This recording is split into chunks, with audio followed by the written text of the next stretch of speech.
tell? Hey, how are you?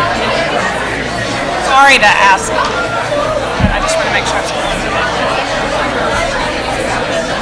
Yeah, I just There we want to go. make. Just trying to.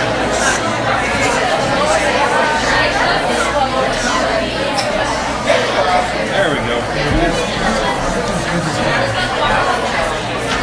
Let's see that. Congratulations, Bruce. This is mine. I bet you are. That's good.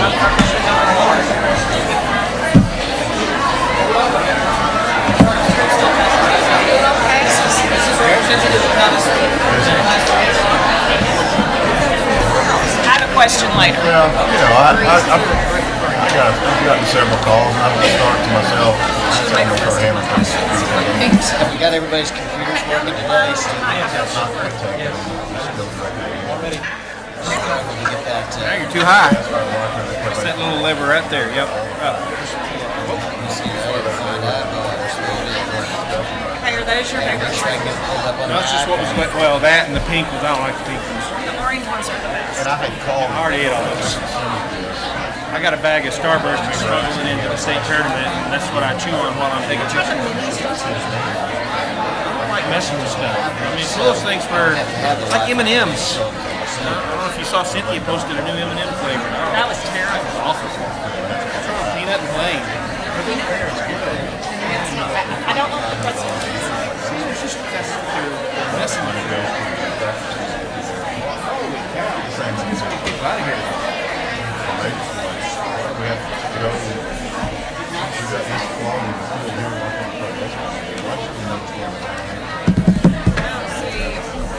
Most of them don't eat. I help.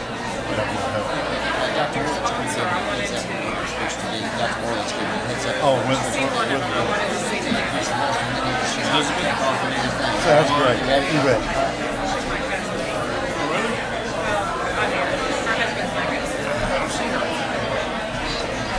She may have baby issues right now. All right. Good afternoon.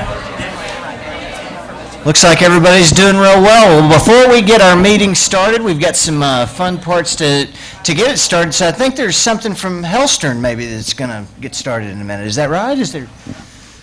Yes. Yeah. I'm ready. Oh, my goodness.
All right, our meeting is adjourned. Wasn't that fun?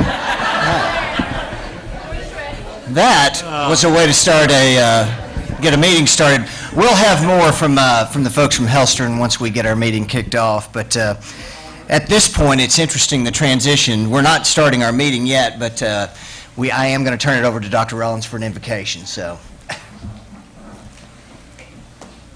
thank you for being here with us this evening. These school board meetings become more and more fun, don't they, Jacob, all along? Let's pray together. Dear God, we thank you for this beautiful day and for the blessings that you provide to each of us. We're especially thankful for the children and for the privilege that you've given us as teachers and principals and administrators and school board members, especially as parents and family members, just to be a part of their lives and help them prepare for their future. We thank you for our parents. We thank you for our community partners who unite with us in our efforts to educate our young people. And we thank you for our teachers and our support personnel and for our building principals. This is important work and it requires our best effort every day. And we thank you again for the privilege to serve them. And dear God, we thank you for the school board and for their constant leadership and encouragement as we do the work of the district. Amen. Kim, why don't you come forward and lead us in the Pledge of Allegiance? There we go. All right.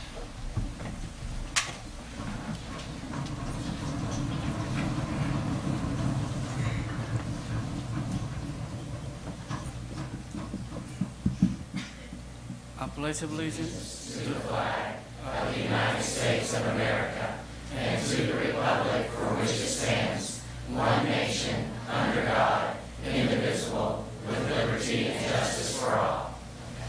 Thank you.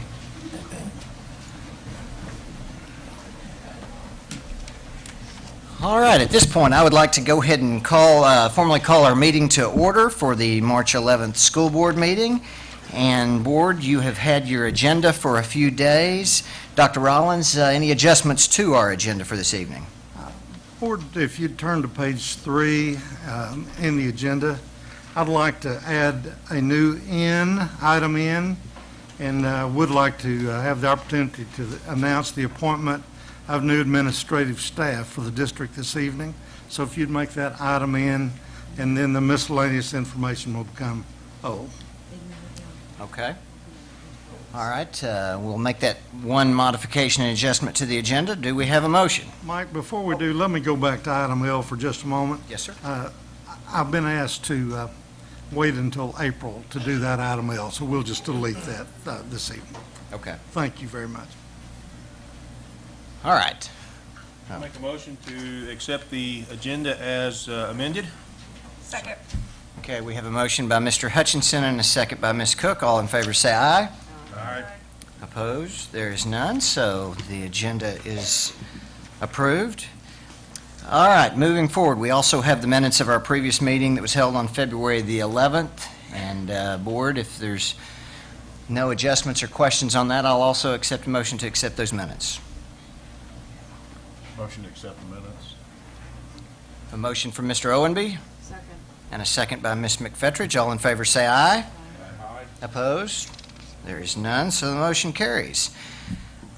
Okay, this is that time in our agenda where we do open up the floor for patron comments for folks that are in our community that would like to address the board. Just a couple of things. We do ask that you keep those comments short.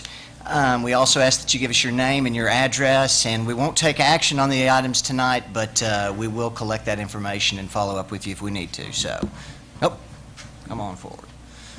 Mr. Holman, would you take yours as the chair? Thank you, Mr. President. I'm Bill Rogers with the Springdale Chamber of Commerce, and thank you for just a moment. I am here very simply to, as you get your personal letter, extend an invitation to each of you to attend the 4th City Future Visioning Retreat. Some of you, I don't think all of you, have had the opportunity to attend this event before, but we will be hosting approximately 125 community leaders November 5th, 6th, and 7th in Eureka Springs. You are being extended a complimentary invitation. I will leave here and do the same with the City Council and a variety of boards and commissions across our community. And what we do is invite those who are elected and appointed. We match that with about 90 business leaders who will join us for, when you put it together, 2 days of visioning retreat that the Chamber has done now 3 different times. I've got a list here of accomplishments that have occurred in this city since we did this for the very first time, and it's pretty impressive, ranging from city beautification to community support for the interchange at 540 to most recently, our community recognized that passage of school millage was the top priority, which occurred in our last city future. So my request is very simple. I'm asking for 100% attendance. We hope that y'all will be our guest. The letter is there. We're asking you to get back with us by a certain date, but this will be professionally facilitated.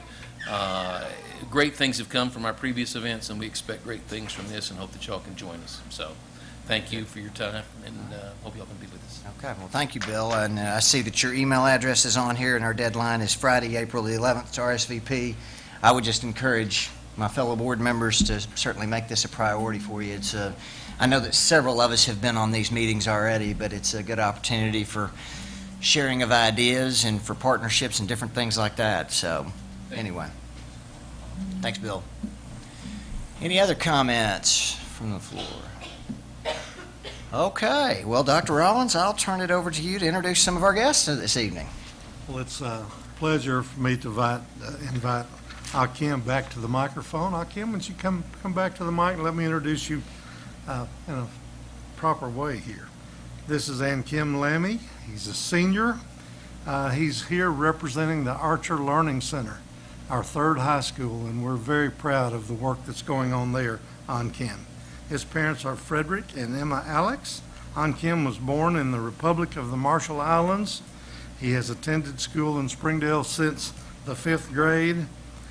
He's a member of the Archer Learning Center, JTL Islander Club, and Stream Team. You may have to tell us more about that, Hakim. His goal is to attend college to prepare to become a math teacher. His hobbies are playing music, writing music, and basketball. He has 4 siblings, and we're very proud of each of them as well. Any comments you'd like to share with the board, Hakim?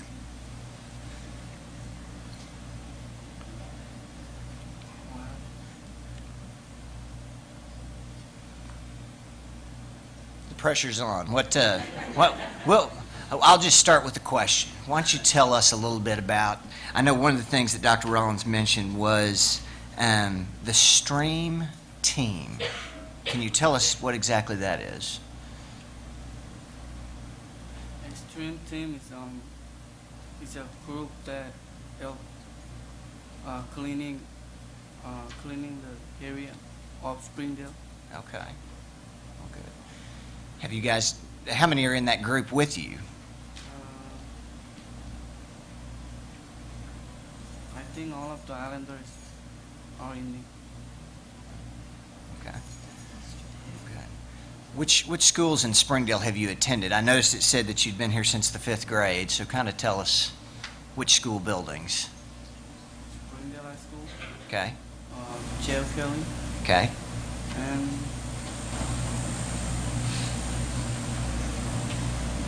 Turnbow Elementary School. Which one? Turnbow. Turnbow. Okay. Well, great.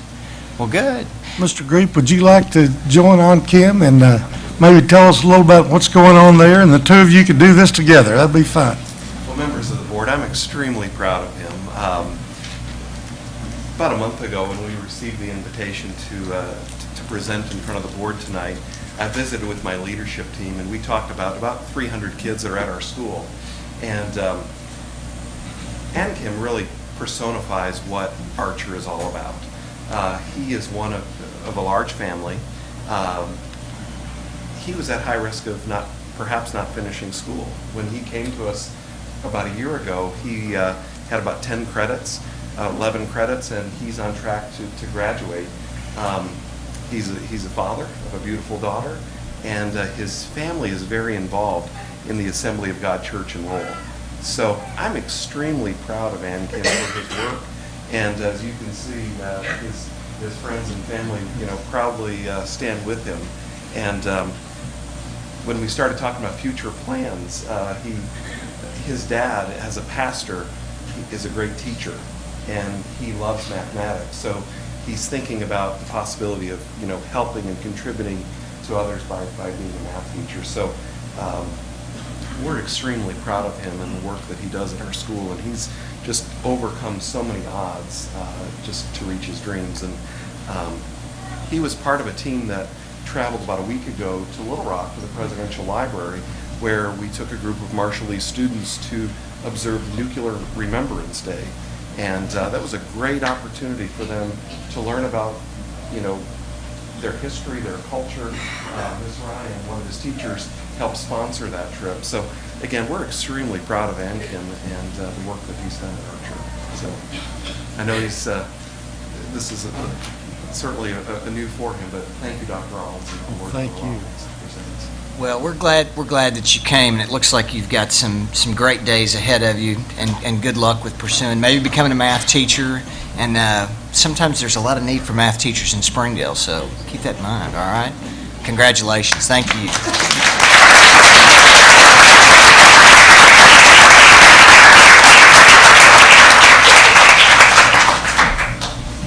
Paul, thank you.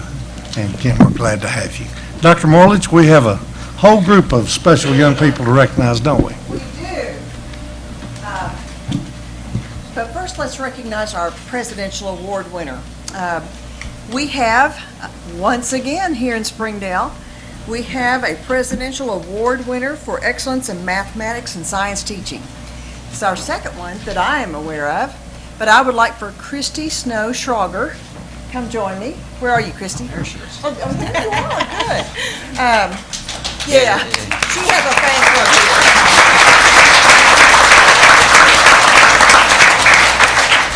Christy started this process when she was Christy Snow, and over this time she's become Christy Schrager now. So we've all making that adjustment. But Christy is an outstanding teacher, particularly in the areas of mathematics. She used to be a teacher at HAR-BER Elementary and did an excellent job there, and now serves as an instructional facilitator at Sonora Middle School in mathematics. So I'm going to, rather than stand up here and talk about Christy, I'm going to let her talk with you about what this award is and what it means. Christy. Thanks.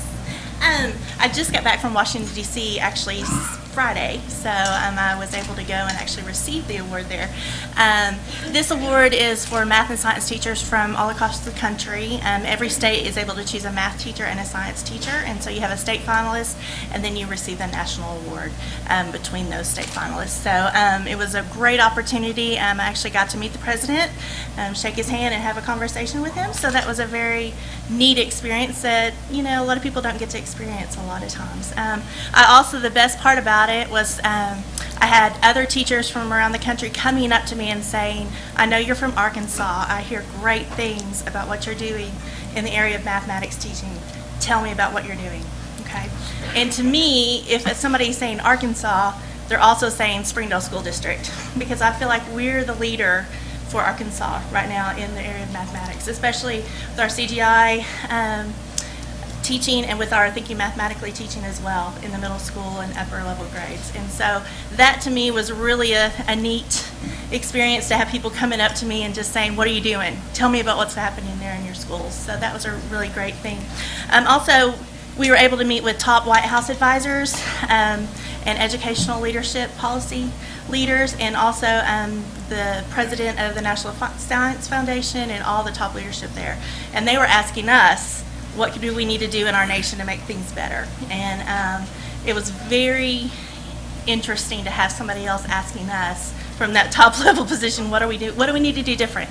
What do we need to do to make teachers feel like they're appreciated? And so that was a really nice experience as well. And some of the things that they talked about, and is the same concepts that we're talking about here that are so important, early learning, pre-K. They said that's one of the most important things on their agenda right now, is that pre-K. They talked about the importance of educating our teachers, our elementary teachers especially, in content knowledge in science and math. They also talked about how conceptual understanding in math is the key right now. If we memorize things, it doesn't make sense. But if we make it into a real life experience, that's where the learning takes place. And we have to incorporate more of that STEM understanding in order for math to take hold in our country more. So it was a great experience. I thank you for the investment that you put in me and to our other math teachers and other educators in our area. And so this is an award for all of us. So thank you. That's great. Congratulations.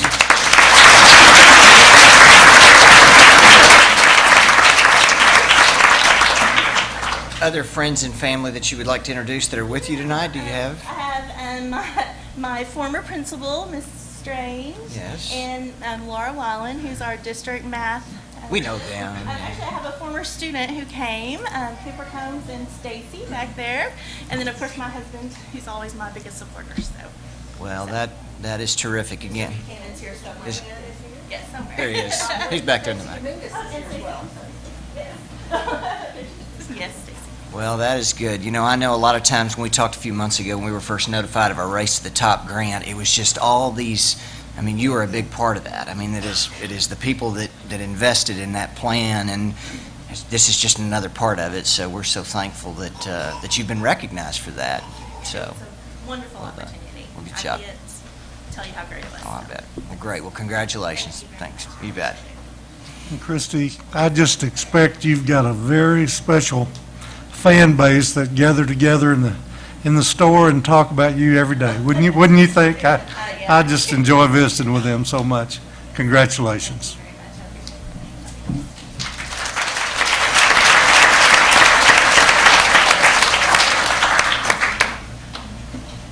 We have a lot of talented children in this district in a whole lot of areas. You saw some earlier tonight. We also have some PTA Reflections winners that we'd like to recognize tonight. First, I'd like to recognize the students who are here who were state winners. So if we have state winners here, would you come forward, please? It's okay.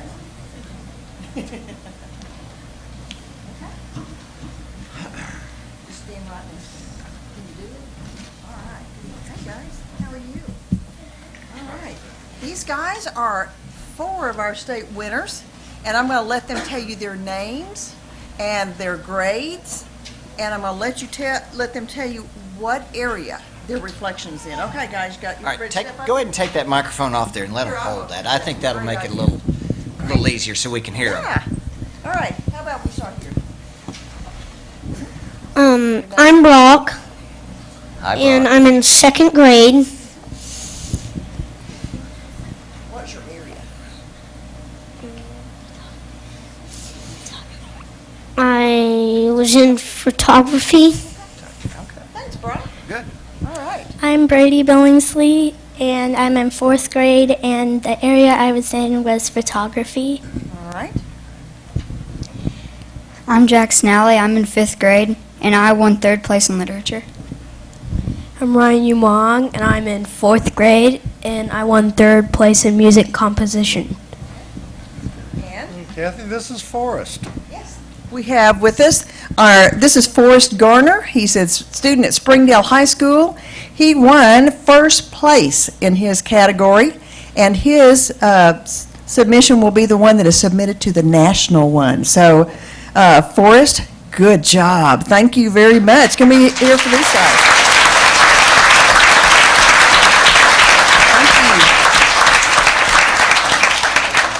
And now I would like to invite all of our other reflection winners down here. We have several of our local winners with us here tonight. Look at all these talented children coming up.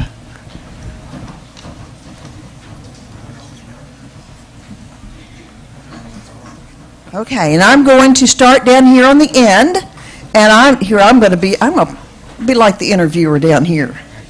What I'm going to do is I'm going to ask you your name and what grade you're in and your category. Would you do that for us? Okay, tell us. My name is Tyler Harp. I'm in 4th grade, and my category was art. Okay, what school are you from, Tyler? Tyson Elementary. Okay, Tyson Elementary. All right. I'm Ava McMahon. I'm in the 5th grade, and I was What category I was in visual arts. and what school? John Tyson Elementary. Thank you very much. My name is Lauren Kate, and I'm in 4th grade, and my area was in the film production, and I'm from Bernice Young.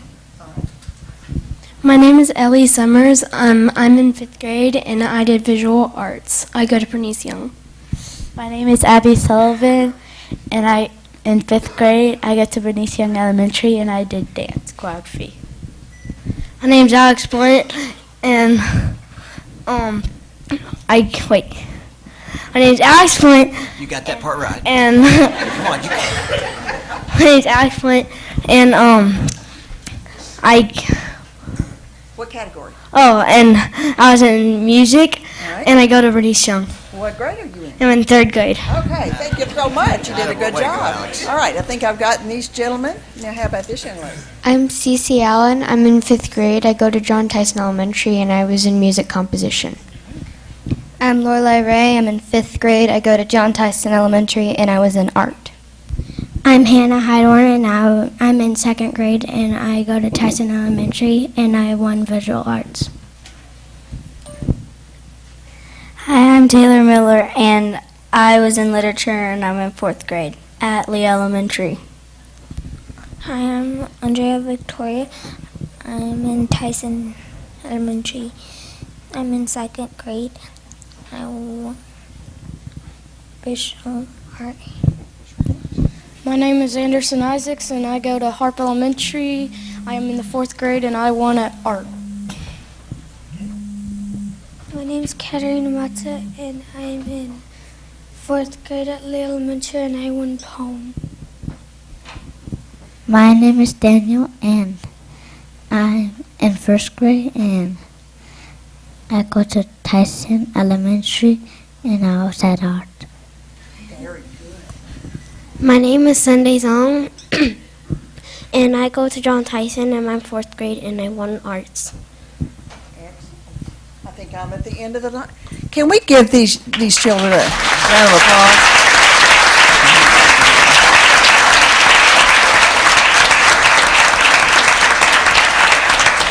All right, moms and dads, I know you're out there. Would you stand up and wave at us? Moms and dads of all these children, y'all stand up and wave. Thank you. Great job. Thank you. Thank you very much. All right, if y'all will go back and have a seat. Thank you so much. Well, congratulations to all of you young folks and to your parents. I know that it's a lot of work for mom and dad, too, to participate in these sorts of things, so thank you. Good job.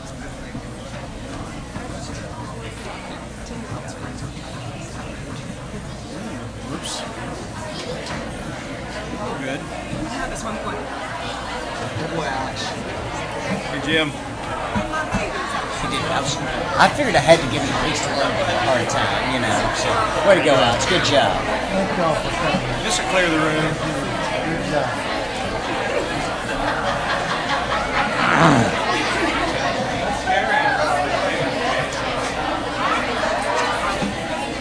What a squad. Thank you.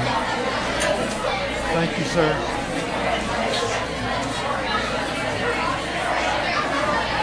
And to conclude,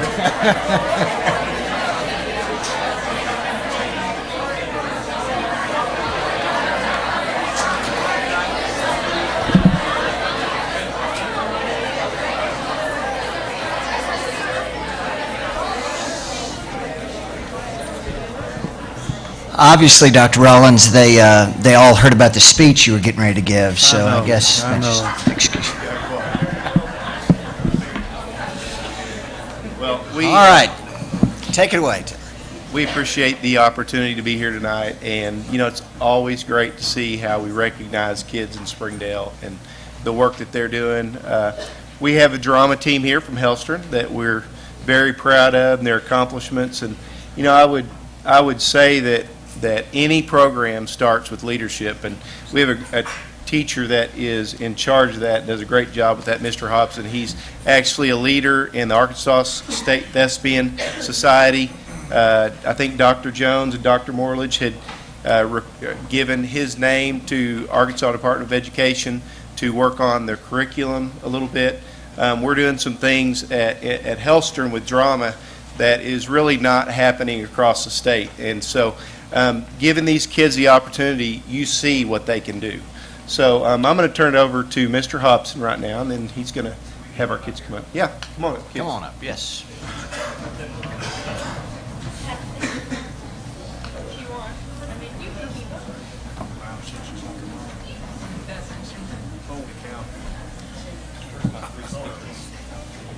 Thank you, Board, for having us tonight. And we've got a few things that we wanted to share with you, just our poster that we advertised with, and then the awards that we received at the Thespian Festival in January. And I want to turn it over for just a minute to a few of our students who want to share some things with you about their experience in Conway, where we spent 3 days and performed a number of different scenes and songs and our one-act performance. And we were the only middle school there, as you already know, and it was just a wonderful experience to see how these guys held their own against a lot of high school students. So let me have Marin Martfeld. Hi, my name is Marin Martfeld. I'm a 7th grader from the Hellstern Drama Department, and I'm going to talk to you about our trip to Conway. I participated in 3 events outside of the Attack of the Killer Grasshoppers, but today I'm just going to talk about the one most of us were in, which was the group musical. We performed a song from High School Musical 2, and the crowd really loved it because it was such different from everybody else's, because theirs was kind of sad. Ours kind of brought ours brought life to the party. So everybody really liked it, and it was fun because we got to compete against high schoolers. So that's not what we usually get to do. Well, thank you. Very nice. You definitely bring a lot of life, so I agree with that. Next is El Varuki. While in Conway, we had the opportunity to participate in some workshop classes. It was unbelievable how many classes they offered. They had makeup classes, dance classes, Broadway experience, and newspaper costuming. For example, I participated in the dance classes, and we learned choreography from Newsies and Footloose. And some of the girls did newspaper costuming, and they made great outfits. It was hard to believe they were made out of paper. But anyway, my point is that we all learned so much, and it was a truly amazing experience. And last but not least, Riley Lofton. Okay, I'm going to talk about our play, Attack of the Killer Grasshoppers, and about watching other schools play at the festival. First of all, our play is placed at King Neptune High. They are having a science fair when one of the exhibits go wrong, and people start turning into giant grasshoppers, and only the students can stop it.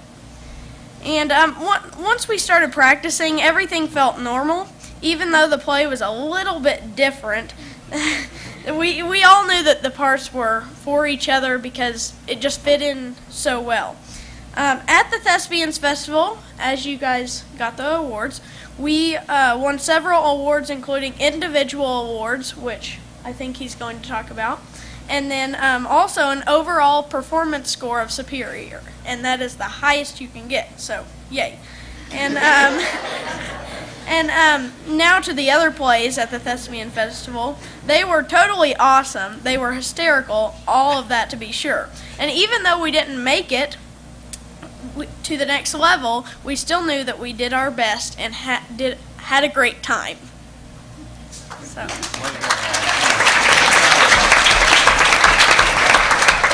We had, out of the individual events and the one act that we performed, Attack of the Killer Grasshoppers, 6 of our students were named as all-state cast members, which is a phenomenal deal. We had Cameron Espenscheid, Hope Hansen, Bria Ree, Riley Lofton, Wade Wilson, did I say Miguel Hernandez, and Malik Bayari was an all-state crew member. So we also scored superior in the one act, in the group musical, and then we had a wonderful duet musical with Hope Hansen and Caitlin Pratt, Wave. They did a great group or a duet and scored a superior as well. I do want to say just real quick that, you know, in being a part of this festival for the last 2 years, you can see what a wonderful experience it is for these guys, as it is for students across the state. And, you know, I've been in talks with the other thespian people across the state, and they are very interested in starting a junior festival. And I feel like it's something that's going to start right here in Springdale, and we're going to be the leaders in that, where middle school and junior high kids in this area and across the state will get to come up for the weekend and maybe just a Saturday and get to do all the wonderful things that they did with students their age, and get to perform their one acts and get to share that with the students, their age across the area. So that's something to look forward to in the future. So, thank you again for the opportunity. Before you take off, would you take the microphone off and let each student introduce themselves, too? I if you sure don't will. I'd be mind? happy to. And then there may be some board members with questions, too, so. Hi, I'm Caitlin Pratt. I'm Emily Kate Combs. I'm Hope Hansen. I'm Bria Ray. I'm Ella Baruki. I'm Mara Martfeld. I'm Lydia Fink. I'm Lucy Kate Lyle. I'm Riley Lofton. I'm Miller Hernandez. I'm Wade Wilson. I'm Kennedy Fontanopolis. I'm Thomas Lunsford. I'm Cecilia Morales. I'm Liza Montgomery. I'm Cameron Espenshide. I'm Ashley McCann. Good. Board, y'all got questions for these fine young people? Anybody? Who designed the artwork on your T-shirts and then your costumes? Where did you come up with those ideas? Oh, no, I can't take that. Fortunately, we have production companies that we purchase the rights from for our plays, and so we have to pay royalties to them, and part of that, they give us an arts package. Some of them do. And so fortunately, this one, we didn't have to come up from, we didn't have to do something from scratch. So, yeah, they had some great artwork with this one. What play are you doing for spring? Oh, gosh, I knew that was going to come. We are still trying to decide what we're going to be doing. So just like in the past, we're reading plays right now, and you really have to find the one that fits the group. Each group is different, they're unique, and so I'm still trying to get to know my spring group, and they're growing together, and in doing that, we'll figure out which play is right for them.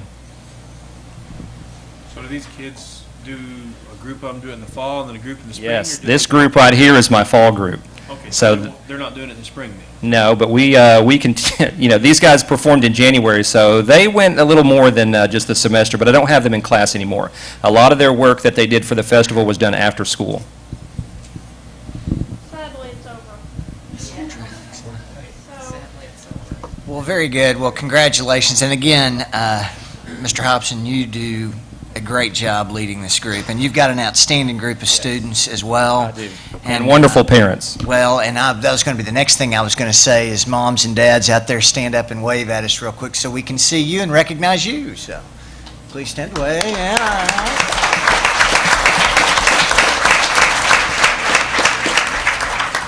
right. And that's great. Elle, a quick question. Has your dad ever worn that outfit? Or is it? No, he hasn't. Okay, I thought I would just check. Well, good job. Congratulations. Thank you very much.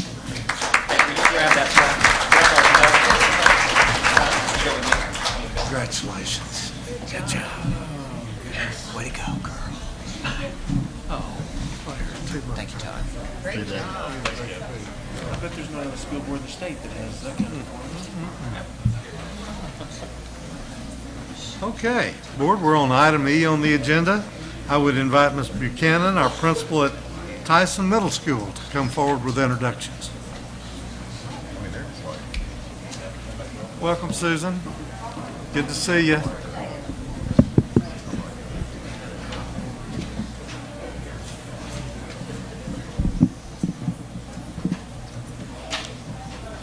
One of the best additions to Helen Tyson Middle School in terms of our curriculum is our EAST program, Environmental and Spatial Technology. And one of the competitions that our students were involved in this year is the Verizon App Challenge. And I'd like my students to talk about that, but I want to tell you theirs had to do with teenage stress. And as if we're not stressed enough, I guess we have to fear the attack of the grasshoppers or something like that, too. So I'd like to introduce Abby Herrera and Bethany Davis, and they're going to tell you a little bit about their stress app.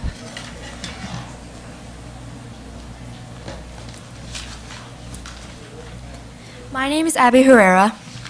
And I'm Bethany Davis. And we are here today coming from the Helen Tyson Middle School East Lab. We wanted to give a quick summary on the stress app we have been creating as our East project.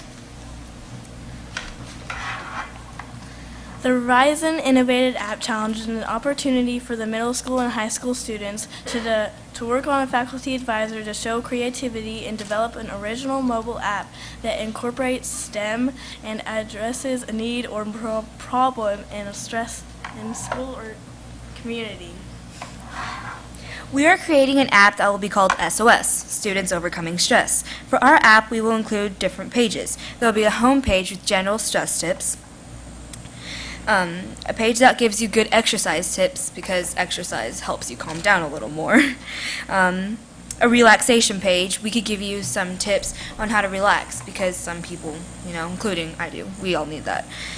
And another page will include organizing and prioritizing. That's one of the flaws in all of us. We all need to learn how to organize ourselves and prioritize as well. And if we do that, that could help decrease the amount of stress in teens and students as well. And we are also going to have a parent page. The purpose of this page is to help parents communicate with their children better. Because sometimes students feel that their parents aren't listening to them or they don't hear them out. And this could really impact a student's, A student needs a parent's support, and they just need the parent to be informed with everything they're doing in school as well. And this could really change a student as well.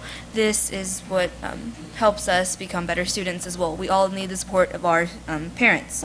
And we are also partnering with a group of students that are creating a LibDub, which is a group with very cool effects added to them, and they're using all the technology in our East classroom to create that video, and they plan on having some stress tips in there, so that's going to be a lot of fun. And while planning our project, we have also been partnering with our school Ozark guidance counselor, and we have been asking her for things, some real problems on students come to her. She can't give us any personal information, but we're just asking for overall information on our students. We are lucky to be the Arkansas Best of State winners. While we did not be Best of Region, sadly, we are continuing to build our app in the East Lab, and we are hoping to finish it in the spring sometime. And here we have our Best in State. Thank you. Have a good afternoon. All right. Don't run off yet.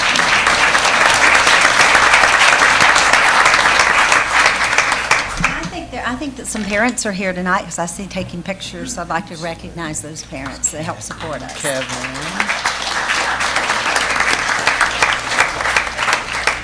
While I'm up here, it takes a great teacher to motivate these students to research all of these things in East, and that teacher, come on up, Miss Berry. Brittany Berry just recently won the KNWA Brightest Teacher Award, and that is a cash award of $500, and her entry related to the Arkansas Green School Challenge, and the work that East is doing at Helen Tyson Middle School is phenomenal in making us aware of all of the green initiatives, and I'm going to let Miss Berry talk to you a little bit about that.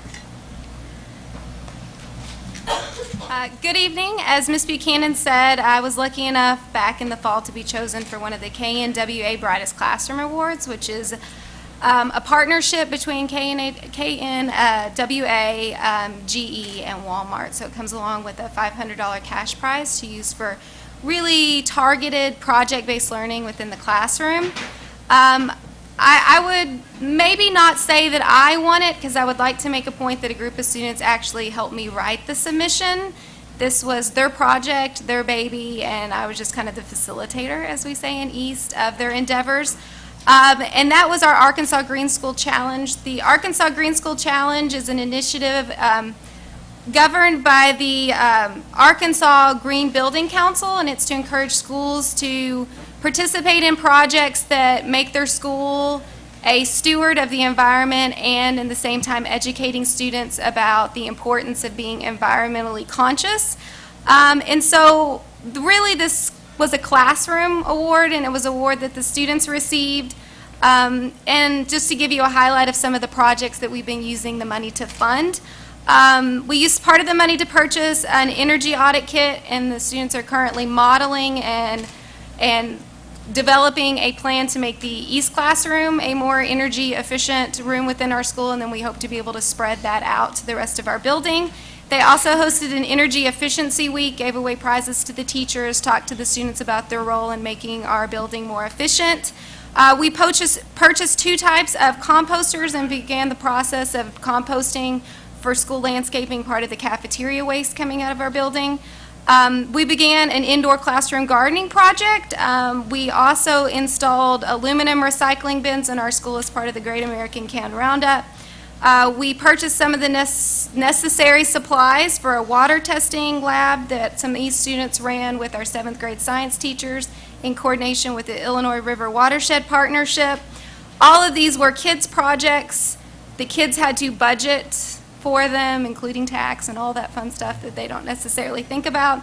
And then I was able, with our card, to purchase the products. Our submission is due this Friday, so the kids are now working really hard on their video and their written and their budgets in order to submit to the State Arkansas Green School Challenge.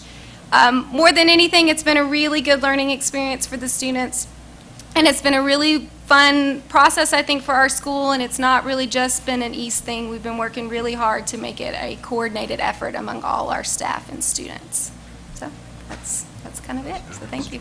Congratulations. That's, I know one thing that we hear a lot is talking about live event learning, Dr. Rollins, and I know that what better example than you just told us, and there's many instances of it, but when you think about East Labs, that's about as good as it gets for live event learning, I think. That's terrific. So, any other questions? All right. Thank you. Congratulations.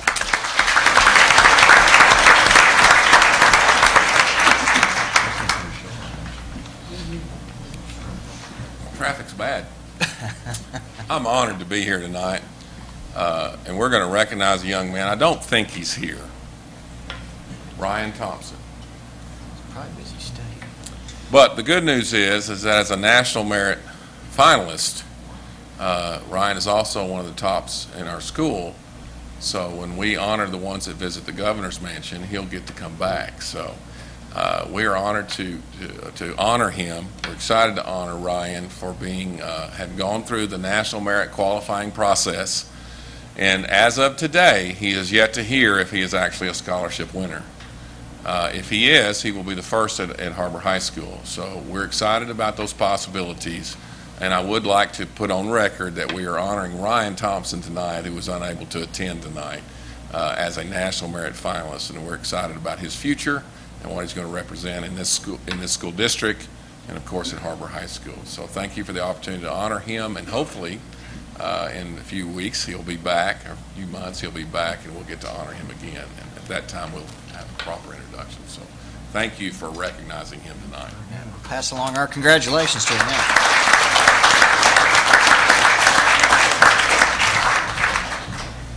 Good evening, ladies and gentlemen of the board. Whew, busy night.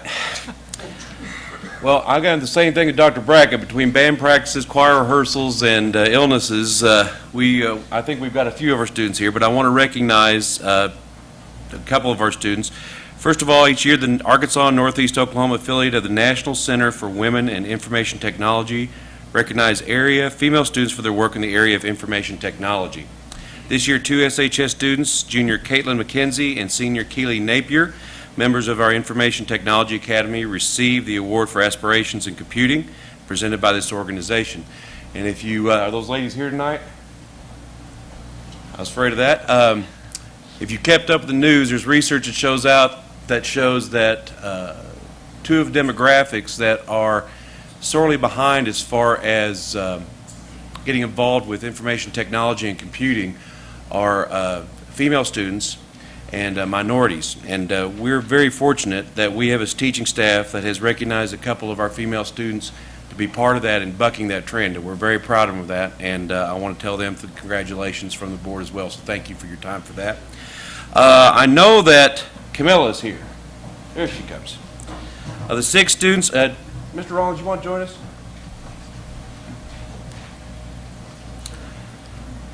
I called Mr. Rollins down here because Mr. Rollins had a big hand in this as CTE coordinator for our district.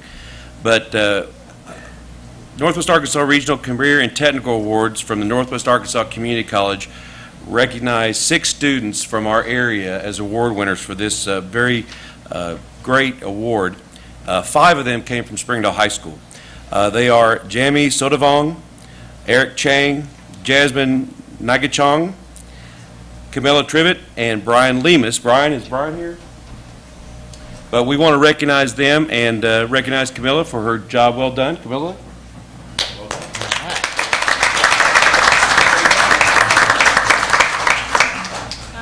I guess I'm one of the first people that actually achieved this award since it's the first year it's been offered.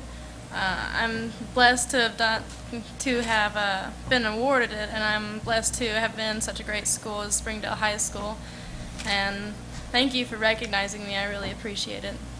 Yeah, congratulations. That is great. I believe her mother's here. Yes. We got to recognize Mom. Yeah. Thank you, Mom. Congratulations.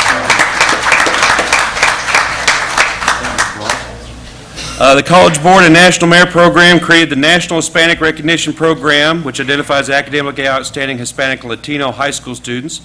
Each year, this program honors about 5,000 of the highest scoring students from over 250,000 Hispanic Latino juniors who take the PSAT. These students are from the United States, Puerto Rico, and United Virgin Islands, and Guam and the Mariana and Marshall Islands as well. The requirements are that they have to take the PSAT in October of their junior year in high school, be at least 1/4 Hispanic Latino descent, achieve the minimum required PSAT cutoff score, and achieve a grade point average of 3.0 or higher. And we're very honored this year that Springdale High School had 2 students recognized for that award. They are Yasmin Chavez and Mary Catherine Whitaker. Mary Catherine had to go to the honors choir tonight with Unity, and I'm afraid the other one didn't make it tonight, so I apologize for that. Hey, well, come up here. She's hiding up there.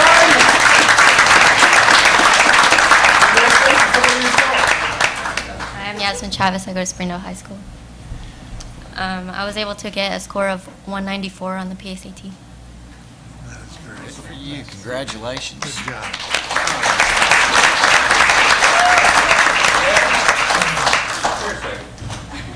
I want to present you with this.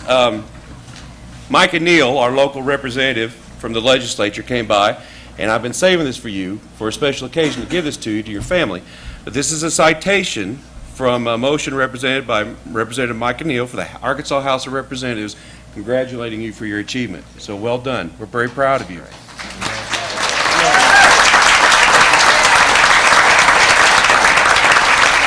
Of course, Mom's here.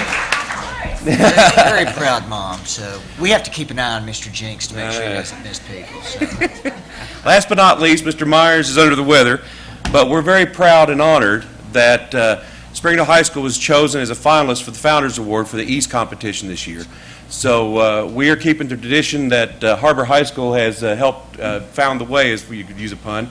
And I want to publicly come out and say thank you to Dr. Brackett and Ms. Lamb at HAR-BER High School for helping us and give us some coaching tips and things like this, but we're really excited to see what the results will be when they come back from that East Conference. So we're very proud of our East program as well. When will we know that? In about 2 weeks. Okay. And Dr. Rollins, if you allow me personal privilege here, this Thursday we are playing in the state basketball championship for the boys basketball championship state of Arkansas.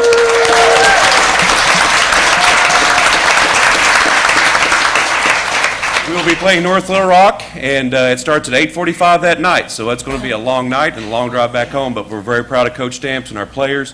They've represented our school very well and our community very well, and we're very happy for them. So thank you for your time.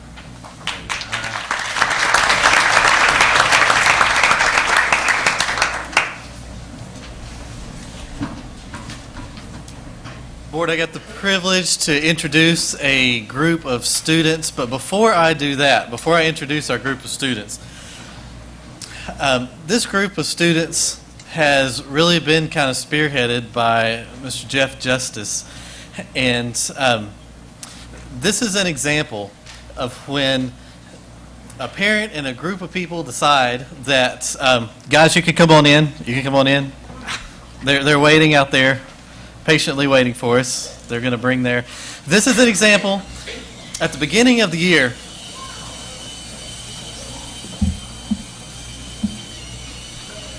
There you go. Got racing stripes and everything. Good grief. At the beginning of the year, Jeff came in and said, hey, we've got a great idea of what we can do, and we've got some kids that we know can do it, and so we want to represent Lakeside Junior High.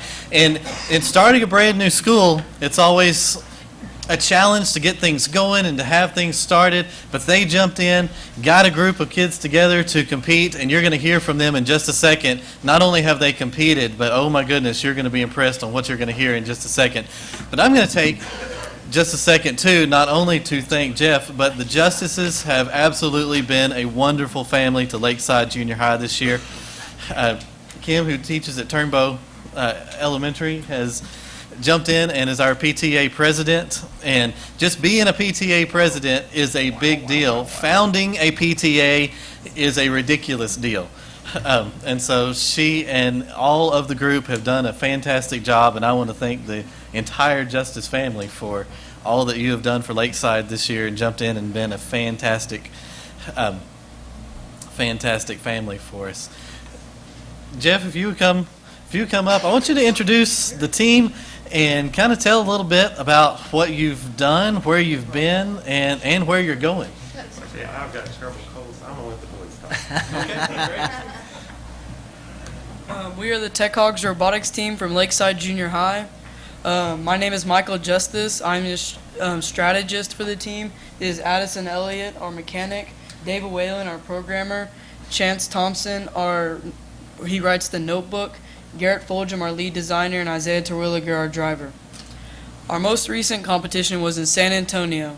It was the South Super Regional with 72 teams from 12 states. All trying to get to the World Championships in St. Louis. Although we didn't make it this year, we finished in the top third of the teams there and have learned a lot for next year. The organization that puts on our competitions is called FIRST. This stands for Inspiration and Recognition of Science and Technology.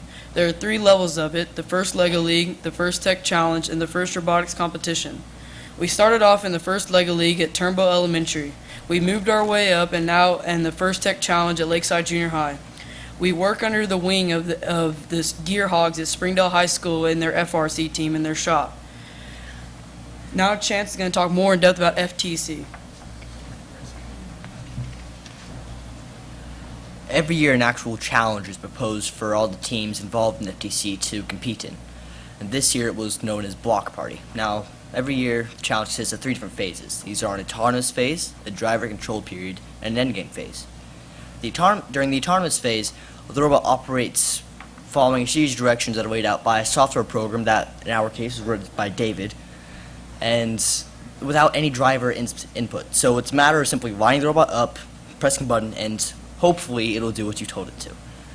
Now, during the driver control period, you are picking up a series of scoring elements, in our case 2x2 inch plastic blocks, and moving them to a series of scoring areas, in our case, again, a series of basket pendulums that are raised about a foot off the ground. And that explains the arm in our robot. During the endgame phase, a couple of different scoring options open up to the teams that were not previously available to them. These were, this year, a bar for our robots to hang on for extra points, and a flag to raise, again, for extra points. As you might have guessed, we use math a lot for building this robot. Everything from using algebraic equations to find out how far the robot would go at a certain power level at a certain rate of time, to calculating different gear ratios for the arm, because that thing has to lift itself on the ground. It weighs almost 30 pounds. Building the robot isn't as easy as you think, which means it's quite a bit hard. I didn't think it was easy. No. It's a matter of finding out what you have to do and getting solid goals out of those, setting up a series of design criteria, and then picking a design to fill that out. It's then simply a matter of assembly, and hopefully it goes well. Quite a large part of it, however, is the engineering notebook. The engineering notebook is a record of what the team does throughout their entire season. It's everything from team interactions to tournaments to a bill of materials to a business plan, which generally consists of applying for and then keeping track of several grants. Now, Isaiah will go ahead and explain our robot in further detail. Our robot has many different scoring features. We have the gripper, which grabs the blocks and then drops them into the basket. Then we have the linear slide, which extends our flag spinner, which raises the flag in endgame for double points. Then we have our Lego arms on either side of the robot that throws the block into the baskets during autonomous, whenever it's on its own. Turn it around and take off the back. The purple and red material objects are servo brackets that we designed on our CAD program at the school called Inventor, and then we 3D printed them off the 3D printer at our school. We also have a worm gear next to the linear slide, which is a lift assist for the robot during in-game. That's it. How long does it take to put that together? Well, in total, probably 4 or 5 months to get to where it is today, but originally probably a month or so. But then we have to add a whole bunch, take stuff off, adjust, and every competition we change something before the next one. How many competitions have you done this year? We've been to 5 competitions in 4 different states. You've been competing with high school students, right? Yes, there's rarely any junior high teams that we face against. It's mostly all high school. And are all of you in 8th grade this year? She'll be going into 9th? You'll be staying together as a team then? Okay. That's great. Well, that's terrific. How much, do you have somebody from the Gear Hogs from Springdale High coming weekly, every day? We actually work in their shop with them. Okay.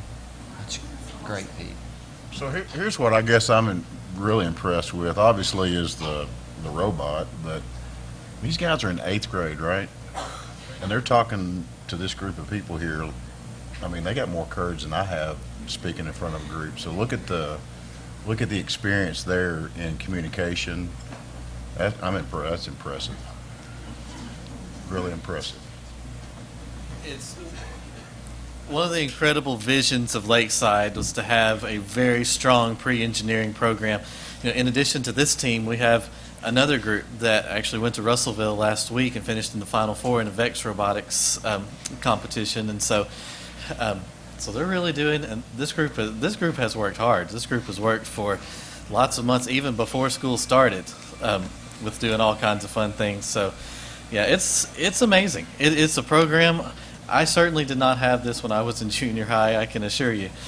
And so it's an incredible opportunity for these kids, and then moving forward to the program at Springdale High School, which is incredible, and having already built those relationships with the program at Springdale High School, it's a great opportunity to build that seamless bridge between the junior high and high school programs. It's good stuff, guys. It's good. And any parents here for you guys tonight? Lots of parents. Are there? Okay, all right. Well, great. Congratulations. Way to go, guys. Good job. Well done.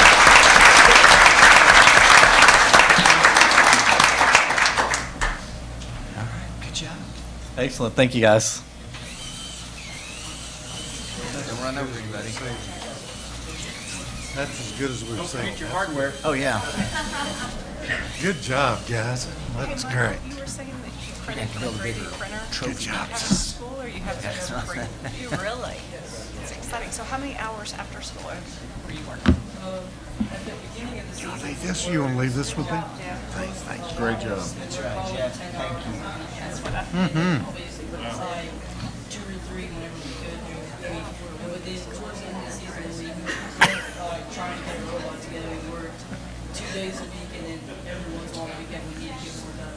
I like the way you guys didn't read off a script, too. You guys did good. Hey, Michael, You did really good. go back to the microphone and read the quote on the back of the shirts. The audience will love that. It says, "Yeah, we're rookies. Go ahead, underestimate us."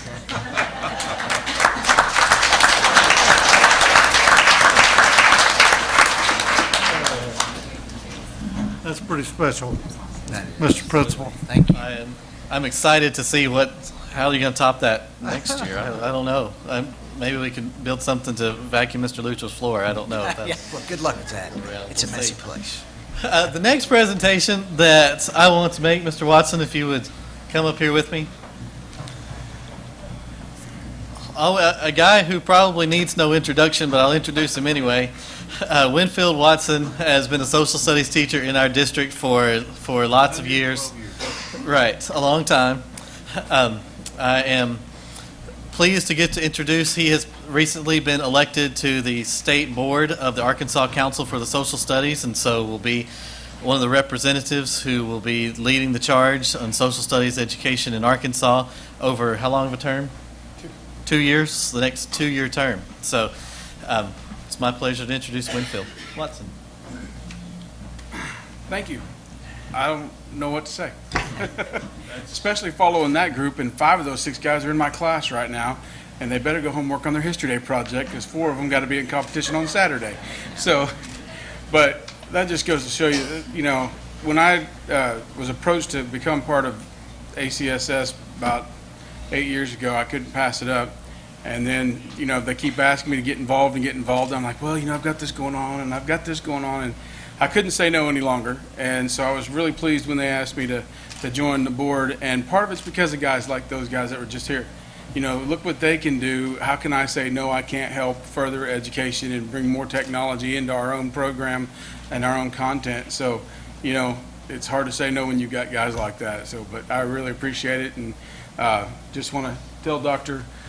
Shepard, have I told you I like my job yet? Because I think I tell him all the time. I know I do, but really, if you haven't been out to Lakeside, and it really is something special. It seems like we've been there for 100 years, and we haven't even finished our first year yet, and it's a good 100 years, so I appreciate that. But thank you all very much.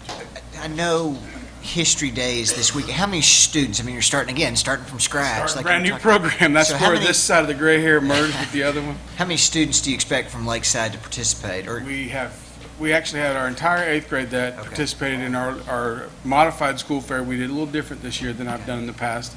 But we have 52 students who are going on Saturday to regionals. 51 of them are 8th grade, and we have 1 9th grade who was actually transferred over from Central last year and went to nationals with us. And so we're hoping to have a few for state. We'll know Saturday about 4:30 or 5 o'clock. So. Well, good. Well, Thank thanks you for all leading very that much. effort. Good job. Congratulations.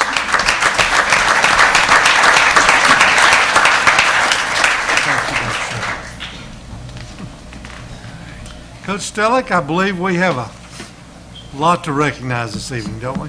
Just beginning. Board members, Dr. Rollins, Cynthia, tonight we have the opportunity to celebrate the accomplishments of 3 teams. The first one comes here in pink from Springdale High. Where are our coaches at?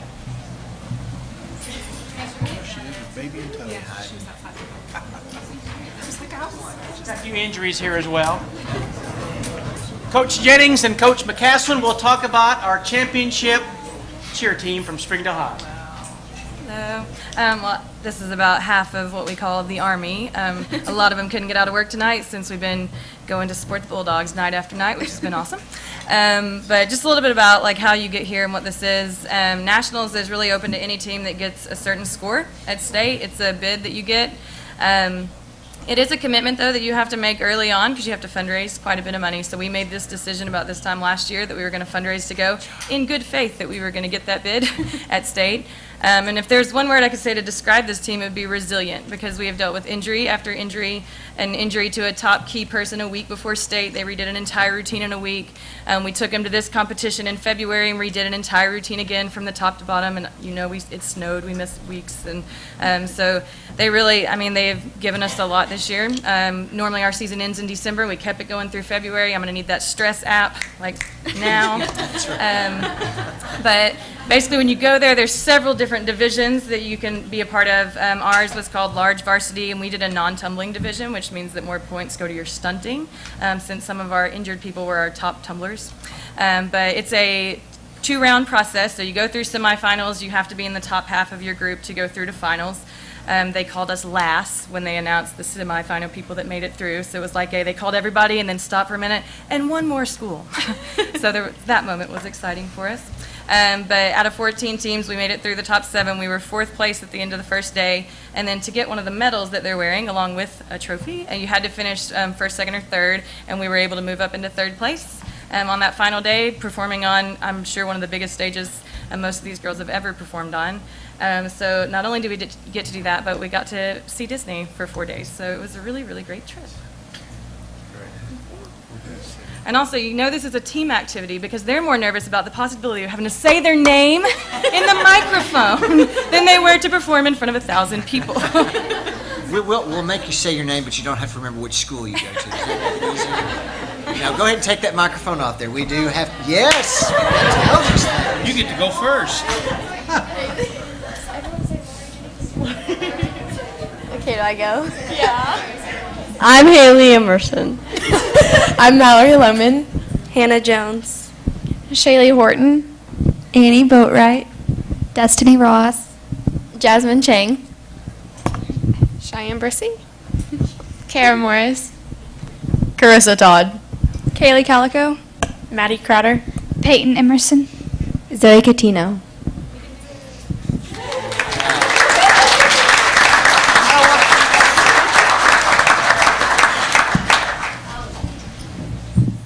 Okay, so what time do you have to leave on Thursday to be in Hot Springs for an 8:45 tip-off? We're leaving at 2 so that we can have dinner and be there in time to relax a little bit and be home around, 3. It's going to be fun. It'll be worth it. It's worth it, that's right. We're excited. Yeah. It'll be a great experience, so good luck. Well, congratulations, girls. That's great. We won't make you talk anymore. So. Good job. Way to go.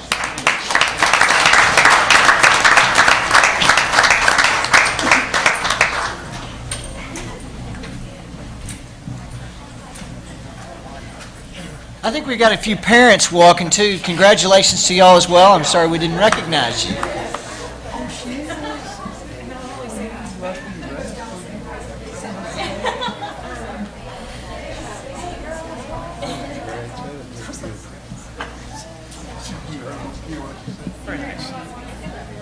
Another coach who knows something about state championships, please welcome Coach Dave McGinnis.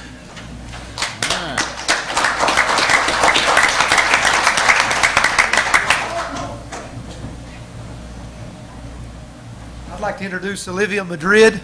She is the girls' state bowling, individual bowling champion.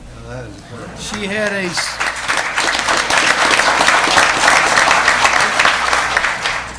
a 3-game series of 612 with a high game of 254.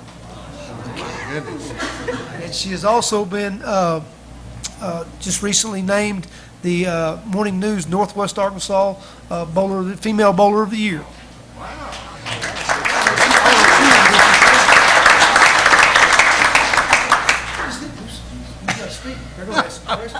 Pressure. I prefer questions first then. Hi. Well, good. So when did you start bowling? What? I started bowling when I was about 7 years old. Really? My mother was a bowler, and both my grandfathers were really good bowlers. Okay. All right. How many perfect games? None yet. What's your closest? I mean, what's your best score? 257. 257. Key word was yet. Yes, I guess so. So 257 is your best, and you got a 254, did you say, is one of your 3 scores at state? Is that right? Did I hear that right? And what classification are you? Are you a senior? I'm a junior. So we got you one more year. Awesome. Now, is he a good coach? Yes, Okay, that's good. I think while I'm here, I want to acknowledge the rest of my girls' team, since at state they did get 6, our girls' team, and our boys' team got 10th. Okay. So I want to acknowledge them too, because they did really. It was the first year our boys' team got to go, and our second year the girls' team went. That's great. So are they here with you? No. Oh, okay. You have some guests? Oh, sorry, Kathy. Yes. My mother and my dad are here. How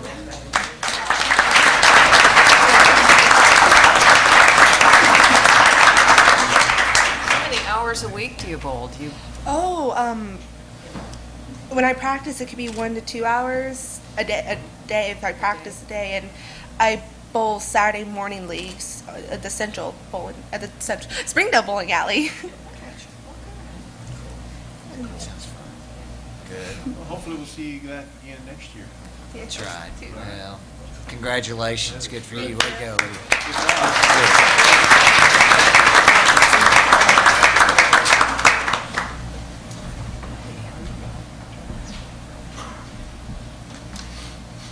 This year in our junior high basketball league, our Southwest girls won the conference championship. To share with us their story, Coach Cameron Walker. Coach.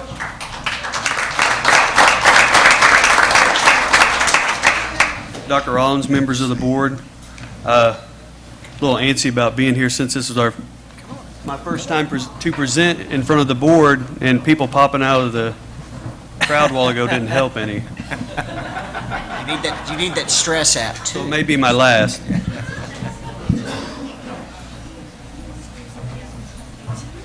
In his invocation, Dr. Rollins spoke about blessings, and I've been very blessed to live and work in Springdale. I've been blessed to lead Southwest Lady Cougar basketball for the last 11 years, and I'm very blessed to be involved with this group of young ladies right here in front of you. So I would like to introduce to you the 2013-2014 Northwest Arkansas Conference Championship Southwest Lady Cougars, also regional semifinalists. This group of young ladies worked hard all year, persevered. We won every type of game that you can imagine.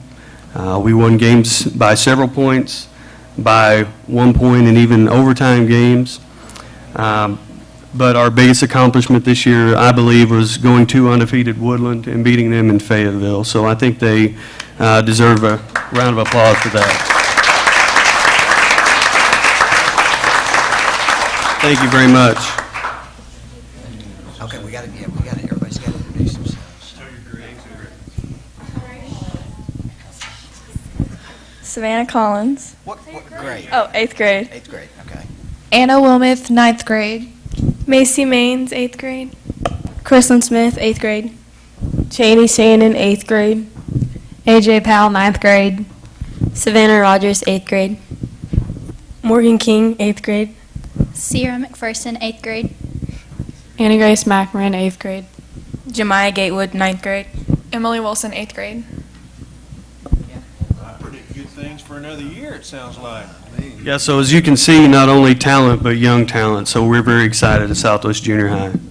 That's great. I've gotten to see y'all play several times this year, and it was fun to watch. I mean, it was impressive watching the team. And not only do they compete and they're good sports on the floor, but they're also very good students, and so we're proud of that. That's great. Well, congratulations. Thank you very much. I want to introduce the assistant coach, Kayla Britton. She's new for Southwest this year and has done a fantastic job. She's also assistant volleyball coach this year as well. What about parents for these students? So we've got a few parents of Southwest basketball here.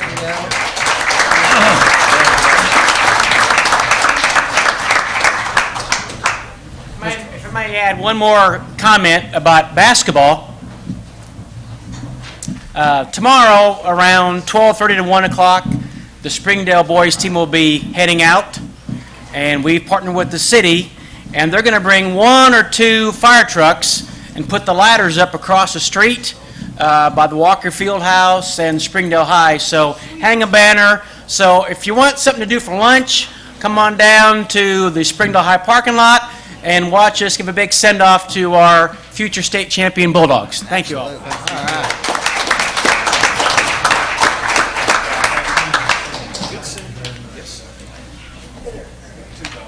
Let's see.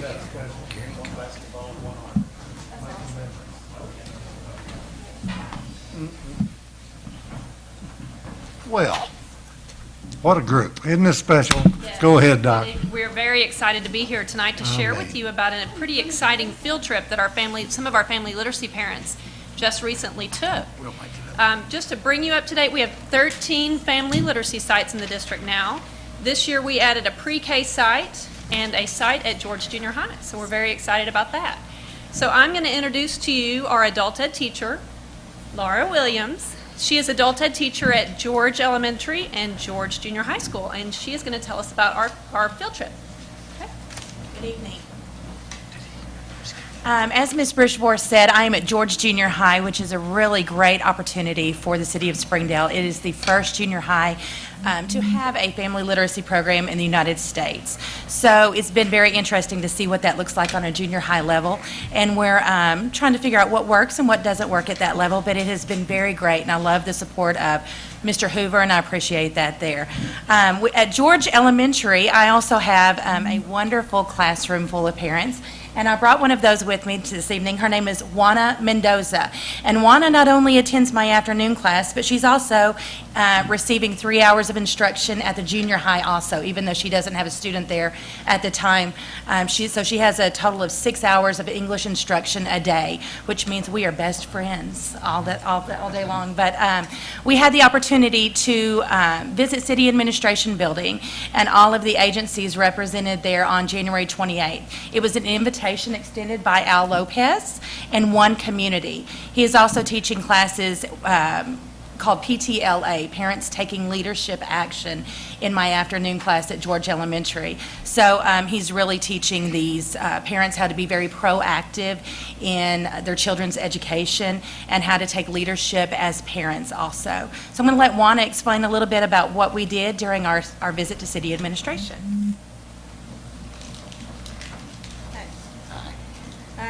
Many departments are where some include Springdale Library, Shiloh Museum, City Attorney's Office, Code Enforcement, as well as the police and fire departments. It was a good day. It was a great day, and we are very thankful for Al Lopez and One Community. They also bought us lunch after at AQ Chicken, which was a really great experience for all of our parents. So we appreciate them, and thank you for the opportunity to give some information. That's good. I'm glad the city was able to do that. Yes, yes, well, it's so good to see you. I'm a little sad that the room is almost empty, because I think that these experiences, when this room is full, people take it out there and tell others, and I think it's very important. So please share, okay? I mean, I think this group is going to do a great job in doing that. But working for the Springdale School District and being able to share the program through One Community, PTLA, Parents Taking Leadership Action, in Spanish, Padres Tomando Liderato en Acción, the same thing, okay? So being able to talk to the parents, a lot of the situations that we encounter in here are maybe sometimes the fear, maybe because of countries they come from, authority is not trusted. So the whole idea was to show them how easy it was to access, to go to the city, to be able to sit down and talk to the judge. We talked to the city, we called, immediately the mayor was awesome, wonderful, we'll make this happen. He had a meeting where he brought all the department heads. All of them were able to share a little bit of what they do. They also use that as a recruitment tool, because the police department and the fire department were saying, we need Spanish-speaking police officers. We need Spanish-speaking firemen and firewomen. So the experience that they took from there was more in the way of seeing how easy it is to access. And the reason we do this is because we want to transfer that same energy to the schools, how easy it is. I mean, my job as a community school liaison really is basically to when there's maybe misunderstandings, to be able to bring these parents to a principal and for them to talk together. My final goal is always, do you still need me here or should I leave? And usually I will get from a principal, Papa Rep, you can leave. We take it from here. And that is what we want to continue to teach our parents, that in every school there are liaisons, there are people that are going to welcome and talk to them. So I think it's very powerful, this experience that we had. and on the other hand, also for them to be prepared and ask the questions to the different departments, questions that they have concerns about. Very interesting conversation with the chief of police, very good conversation with the library. So it was learning from each other. And then the kickoff was, towards the end, is take them to eat lunch, but not to just any place. Take them to some place that it's from here, AQ Chicken. Okay, and the reason is really for understand, we took 20 parents, maybe more than 20 parents. None of them have ever been there, living here so many years. So the business was so happy because that helps our community, that helps the tax revenue, and at the same time, the parents now have a new place in order to take their families. So it's a give and take, but at the end, I think that I still ask them, well, what did you like most of the trip? And say, AQ Chicken. I love the AQ Chicken. And I just want to finish with, we need to take care of our teachers that are brought to us through NTI. And I say this because having these teachers there and being consistent in the way of these parents having the same teacher is so important, because I wouldn't have been able to do what I did without the help of Ms. Williams. So we have to really look at how our adult teachers are working. These are certified teachers that are doing such an awesome job, and we don't want to lose them. I mean, if we lose them, we want to lose them to our district, just, be our teachers, but also we need to continue to be consistent because the parents depend on that. Every time there's a change, every time a new teacher finds a job somewhere else and they leave the parents, we got to start all over again, and we don't want that. So just as a thought, for us to continue to work with our wonderful program from NTI, and I think that thanking Mary Bridgeford, Dr. Bridgeford, for allowing us to just go into these classrooms. And if you ever, and I know that Dr. Rollins have done this many times, but really, if you want to know what's going on within the community, and I don't say the Latino community because we're one community, but to have a conversations with these parents teach us so much. And I know Dr. Rollins is witness of that because we've been to these programs together, and I mean, just the information, the feedback that we're getting back really puts us in our toes to say maybe we need to do business a little different because we have a new clientele, okay? So thank you very much for the opportunity, and thank you. Gracias. Okay. Her son graduated from Springdale, ¿verdad?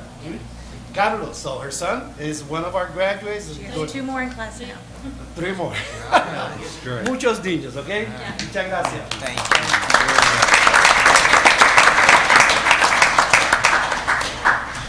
I got a hankering for sprouted fries now.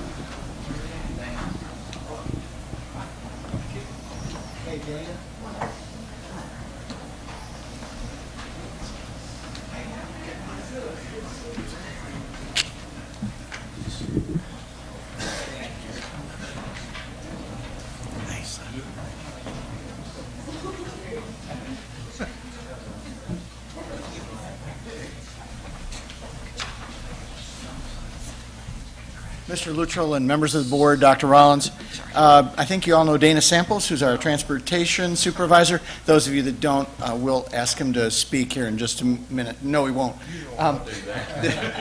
This is one of our bus drivers. This is Maria Pinto. This is Tim Day, one of our transportation supervisors. Just a little story for you, and it's true. On February 6th in the afternoon, Maria was driving her special ed route, and in the afternoon with students on the bus, and did not feel very well. Good decision. She pulls over into the San Rafael church parking lot because she wasn't feeling well. Her aide, Maggie Precis, calls Tim indicating that driver's not feeling very well. Tim dispatches a bus to the site to pick up the kids so that they're not delayed to get home. The aide then calls again in a few minutes and said, there's real trouble on this bus. Maria is not feeling well at all. Her breathing is very irregular. Tim then, another good decision, jumps in his car and goes to the site. When he gets there, Maria is not in her driver's seat. She's several rows back, and she's really having a lot of trouble breathing. Tim gets there, and he recognizes how bad it is right away. He calls 911 and gets emergency on the phone. They start to give him instructions. He was asked to monitor her breathing, and at that time, as soon as he was there, she had stopped breathing. And so Tim took her to the back of the bus, or near the back of the bus, laid her down in the aisleway, and then started following the directions and administered chest compressions and CPR to her, and in several minutes, she popped back into life. I think that Maria would tell you that Tim may have saved her life. The interesting part of this is Tim has never done any CPR before, ever. He just followed the instructions given to him by our wonderful emergency crews. Dr. Rollins always tells us, do your job and then do a little bit more. Do the best you can and do a little bit more. I think this is a case of some employees that you really need to know about. We have food service and nurses and administrators and teachers who do great things for kids and adults every single day. This is just another one of those kind of days in the life, but in this particular case, it really was a day in the life for Maria and for Tim and for Dana as a supervisor. So I just thought you'd be interested to know the story. We're real proud of them for that. So.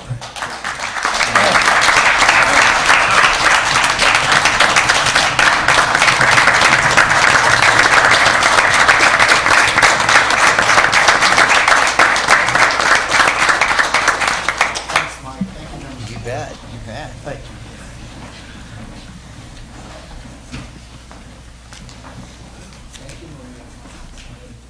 Good story. Thanks for sharing that with us, Tim. Thank you very much for you. Thank you.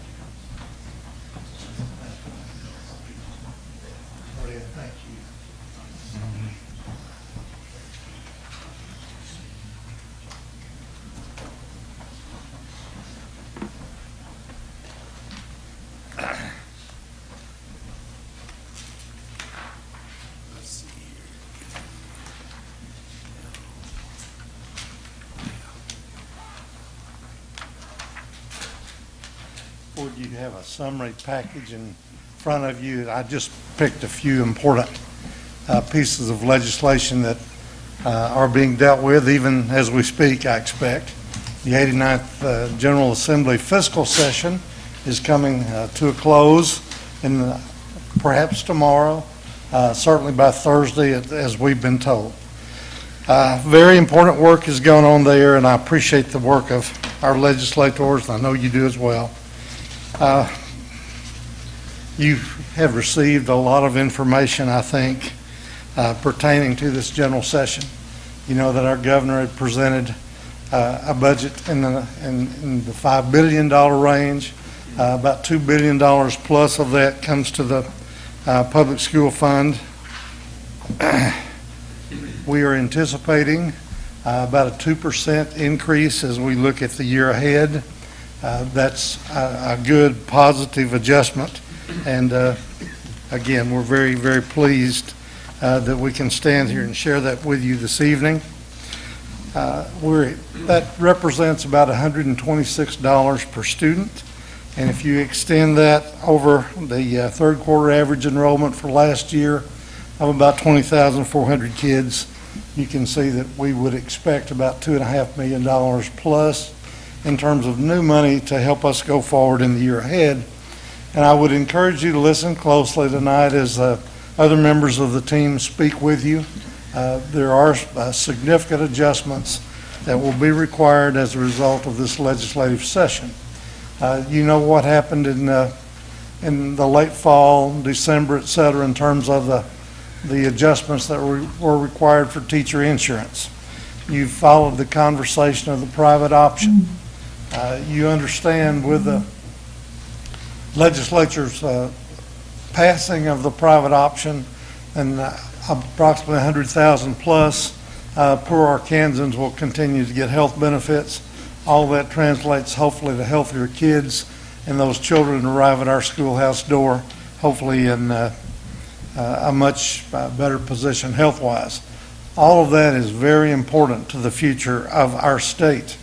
But very importantly, with that issue being stabilized, the budget that the governor proposed stays intact and thus our public school fund benefits.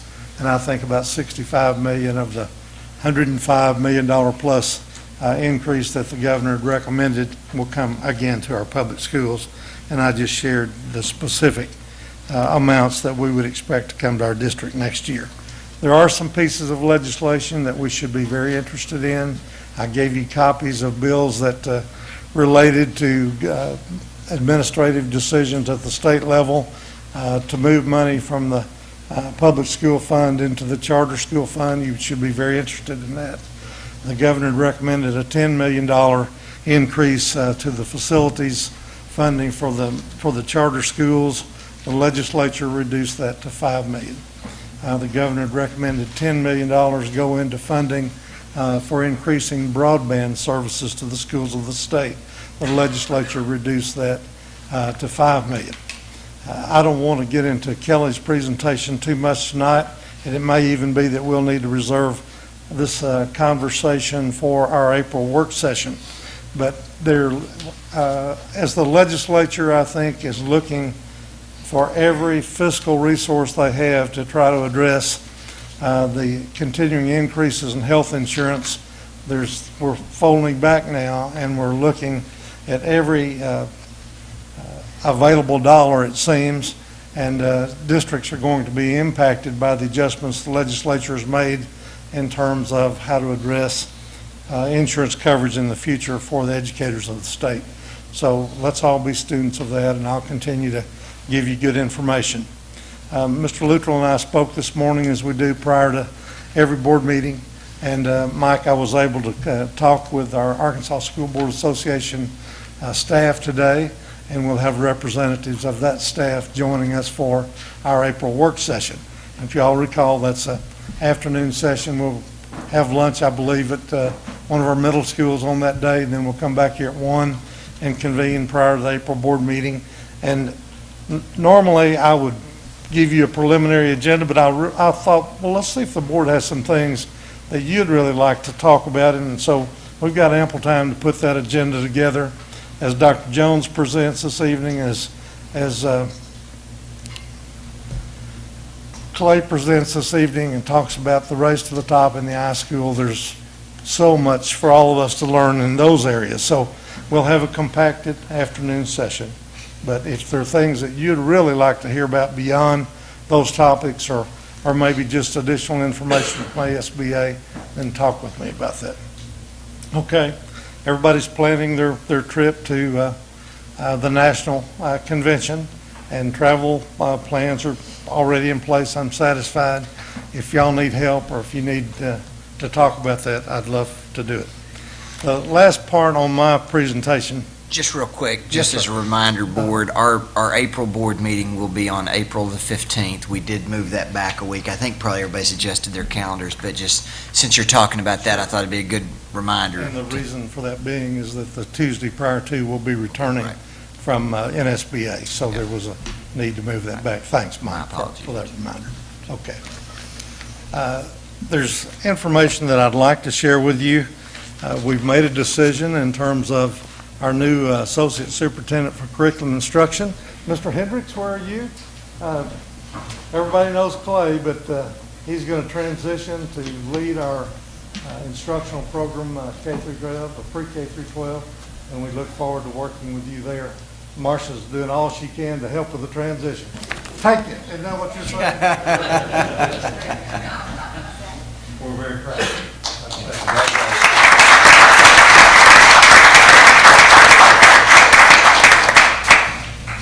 It's a fun time around here. It's just amazing, to tell you the truth. With Clay moving to the Associate Superintendent's position for Curriculum Instruction, obviously that leaves the Assistant Superintendent for Innovation and STEM and all those other things that make up his job description open. And we've been interviewing potential candidates for that position now for months, and I'm very pleased to announce to you that Dr. Megan Watonsky will be returning to the district to extend her lengthy career in the district. This past year, as you know, Megan took a job with our district and was immediately recruited away from us by the Commissioner of Education. And obviously, when you get that kind of call, it's important and everybody appreciates it. And she's had a year to help lead curriculum instruction at the state level. She's been focused on this very area of innovation and the use of technology. And when you get Clay and Megan together on the same team, you really have something special. I've got to tell Kathy that when I sent this little letter out to y'all this afternoon, I was kind of focused on the new members of the team.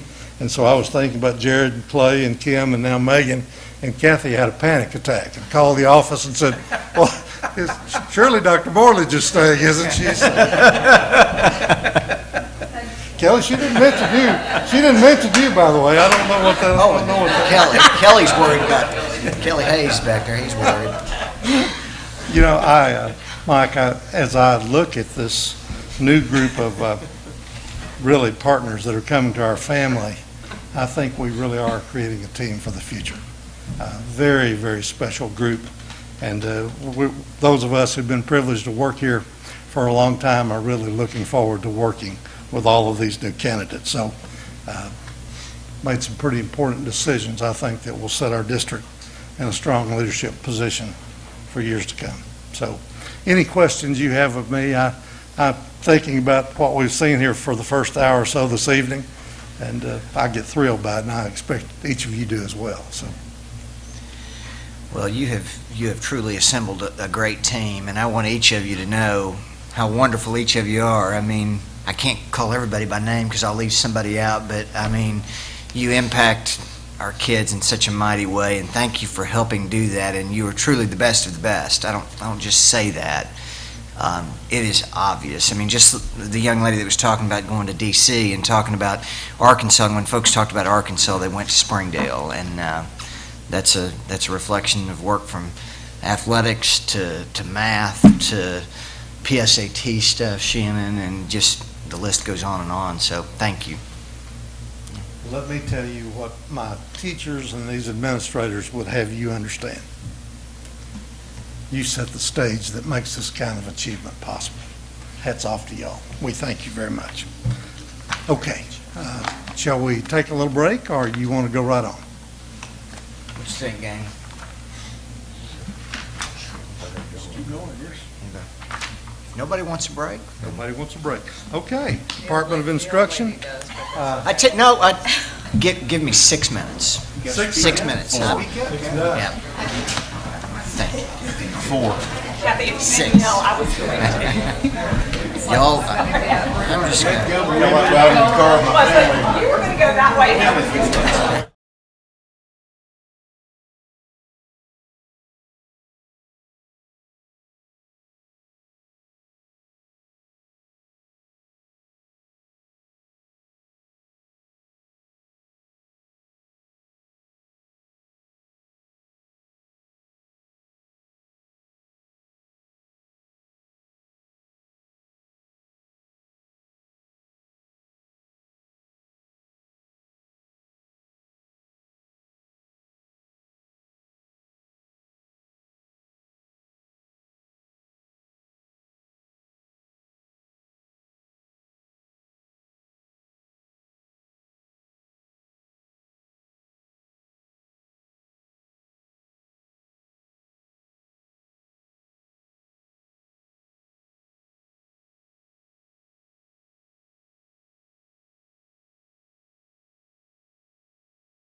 Following our 8-minute break, I would like to herd cats. I would like to herd cats. I'm going to herd some cats. I'm herding, not hurting, I'm herding. Herding. How are you? Cats. Good to see you. Thank you. While we're gathering, if I could just Yes, sir. share an experience that took place Thursday afternoon. Our new track at HAR-BER, we had our first track meet yesterday. 8th graders from not just within the district, from around the region. We could easily have had 1,000 people there. It was a great experience to watch, to see our kids involved the way they were. Talked to a number of coaches. They were so appreciative of the quality of the track itself, the surface that our kids were running on. The track's laid out really well. All of that, I'm so very proud of that. There are things that we're going to have to learn. We're going to have to look at managing crowds and parking and traffic and probably parking lots and so on and so forth. This is Springdale, Arkansas, and Springdale turns out for our kids. And so we're going to have to find a way to address all those needs. But it was a beautiful experience, and I want to really encourage you to get out there and kind of soak that up yourself. It will really be motivational for you, I'm sure. Mr. C, where are you? I think he slipped out for just a second. Yeah. Well, he and his team have done a great job laying that facility out and designing. It really is a beautiful space. Dr. Jones, if you'll come back now, we'll move right on. I have a single item, and it's informational. In your agenda, you will see a bit of publicity that was put out by the Center for Secondary School Reform. That's just for your information. In front of you, I've laid a monthly Race to the Top update. It's our expectation that monthly you will be receiving it, just much like we did with ARA funding, so you'll have a sense of the transparency by which we're trying to present our projects as well as the resources. I'm certainly not going to read this to you, but you can see that, and this will probably change a little bit as we get organized with it, but we have put some things in chronological order in terms of some events that are occurring to support our projects, such as in February, some talk with our City Council PTA board to talk about how to generate their support of our Parent Academy. We have issued a bid for the first 5,000 Chromebooks, but we have issued release of funds for the first 1,000. We bid it on 5,000, and the timing of the release of funds will allow us to buy the first 1,000, which will be available, we believe, for kids as they prepare for the spring park assessments. We just returned, and this is why it's not in the agenda, from a trip to New Hampshire. And it's just busman's holiday, if you know what I mean, to be with people who love what you love and are also trying to achieve similar goals. And so we were hosted by the Center for Secondary School Reform staff. They made the arrangements. Some of you may be aware of some of the work we did with Ted Sizer, 25 years ago? And there's a school that was established on the tenets of Ted Sizer, and a lot of the tenets Ted Sizer brought forward, such as smaller learning communities and student advisories and exhibitions of learning, are all now becoming 30 to 40 years old because of Ted Sizer's initial work. So we had a great visit there. We did get to visit with some New Hampshire folks. I apologize if this bell isn't. That at their State Department, and their whole state has changed away from the Carnegie unit as a way in which to determine how school is structured.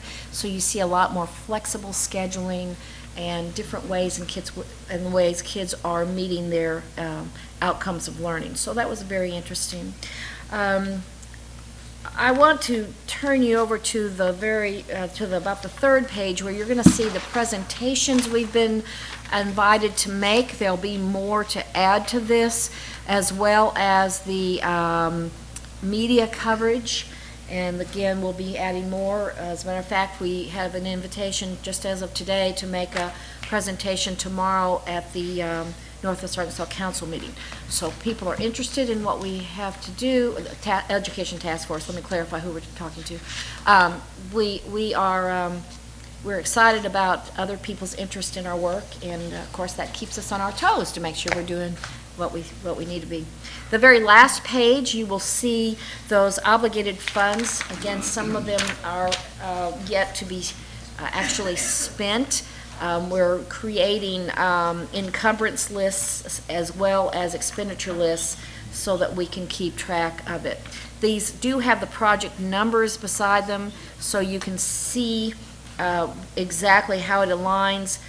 We also have caps on per diems, and most of our people that are working with us have graciously reduced their per diem in order to stay within our caps. So if you are needing a refresher on what those caps are, I'll be glad to give them to you, but everyone is controlled. There is no way a vendor is going to be allowed to come in and exceed our per diem as a private provider.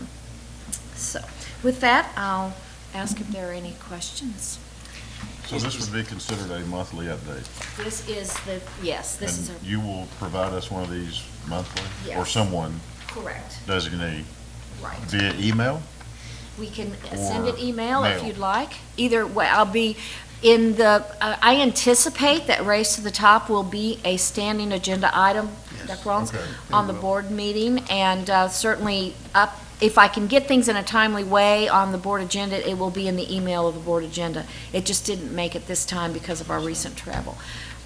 In the role of project manager, this type of work would be coming from the project manager for the grant. Okay. Questions? Okay. Anybody? Thank you. Anything? Thank you. I didn't mean to cut you off. No, that was the question. See this. Yeah.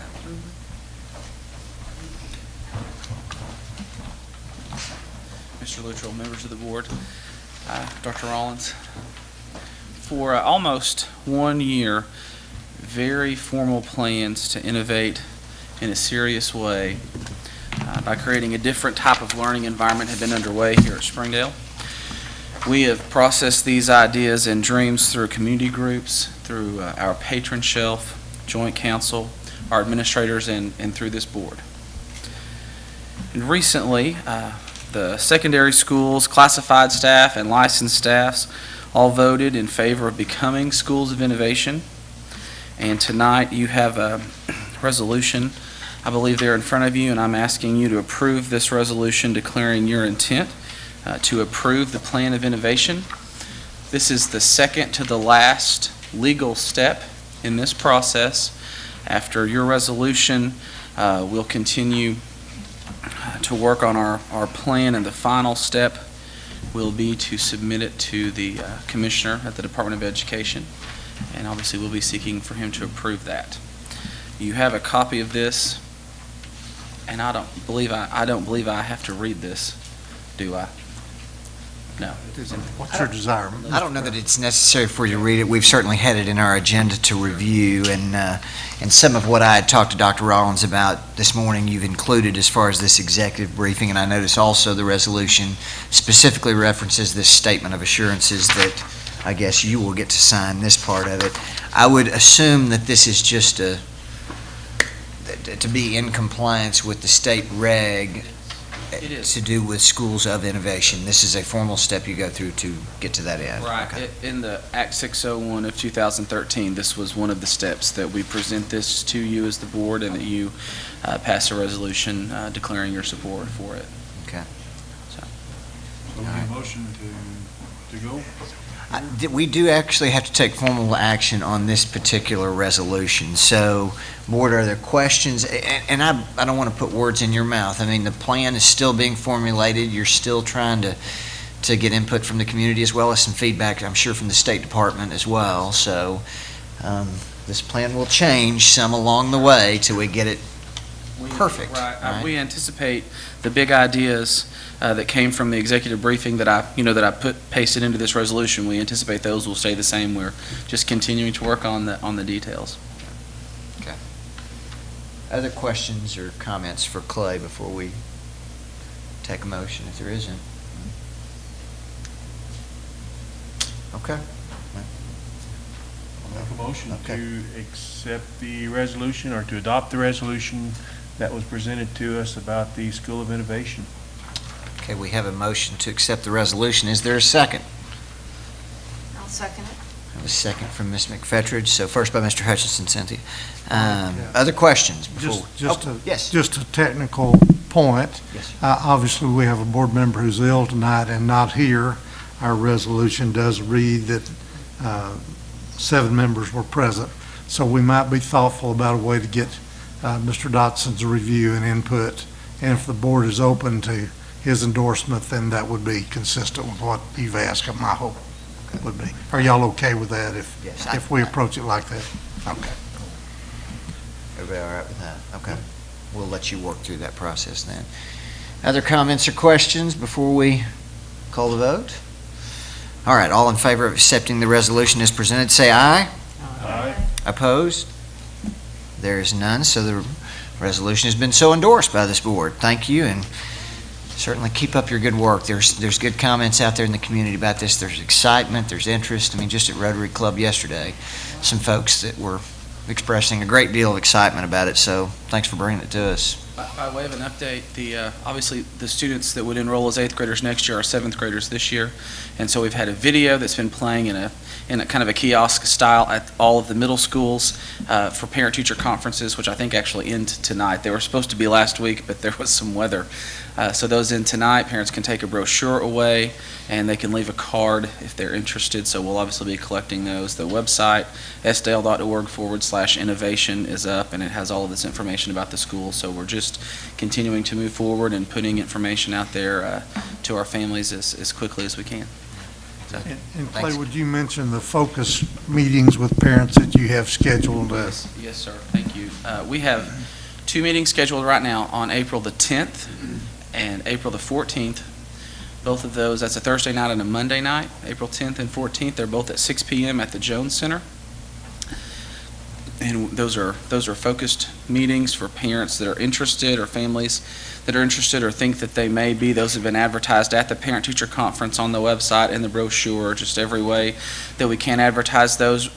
Right now, we intend to open the application window up from April 15th to May 15th, and that'll be available online or in paper at the child's middle school. So we just are continuing to roll information out right up until that application window opens for the school. And how many students did you hope to open the Right school? now, 200 8th grade students is what we are looking at right now.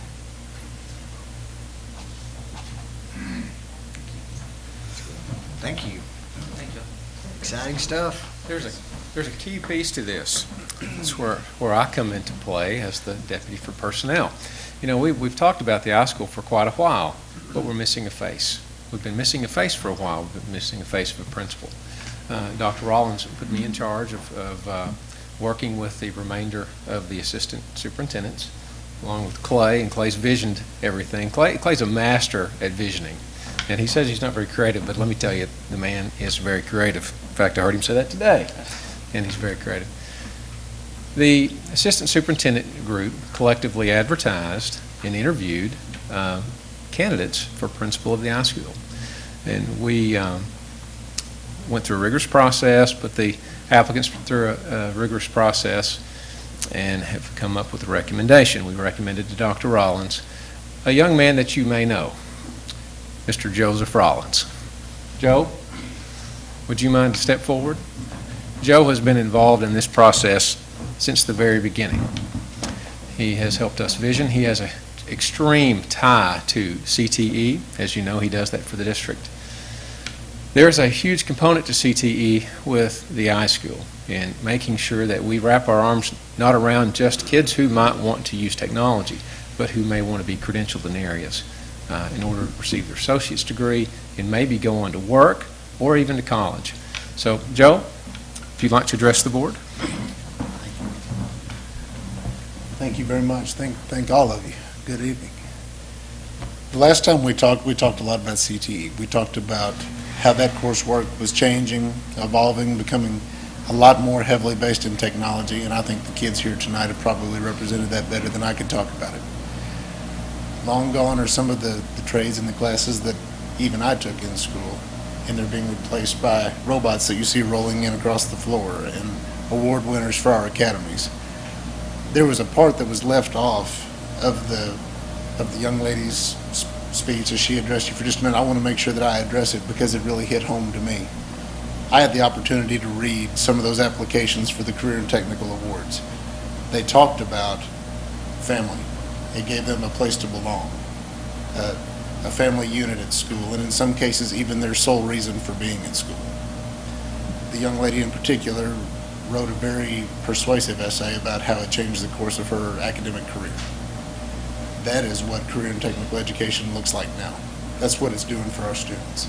And it's only one facet of what iSchool is going to offer.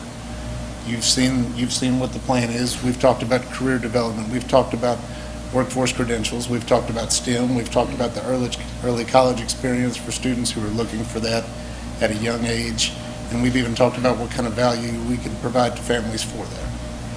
If you combine all of those facets with the soft factors that we haven't addressed yet tonight, the grit, the determination showed by all the students here, the ability to be self-motivators, the ability to stay plugged into a program and work at their own pace, that's the model that we're trying to provide for our students. The model at iSchool might be very different than what we've done in the past, but there are a lot of similarities. At the end of the conversation, the goal's the same. We're trying to serve our students in the best way possible. And if that means opening a venue for open-ended learning or self-paced learning, and if we can use some of the waivers in place to kind of streamline the process for them, that's exactly what we're going to do. There's been a lot of work done already. There's a lot of work to do between now and August. So I am thankful for the opportunity, and I hope to come back and visit with you whenever I have a more well-thought-out plan, and that's coming. But I'm just very grateful for the opportunity, so thank you very much. Congratulations, Joe. I'm sure you did a great job.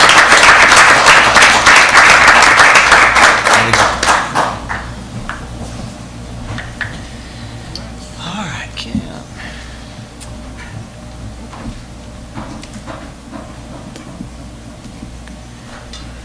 President Luttrell, members of the board, Dr. Rollins, Mrs. Tischer and I are here to talk to you about AP and also national merit. With AP, I wanted to just point out a couple things. If you remember back in the fall, we brought 3 excellent AP teachers. These were teachers that had scores above the global range. One of the things we did was really look at their practice and then take what they are doing so well and try to make that systematic with all of our AP teachers.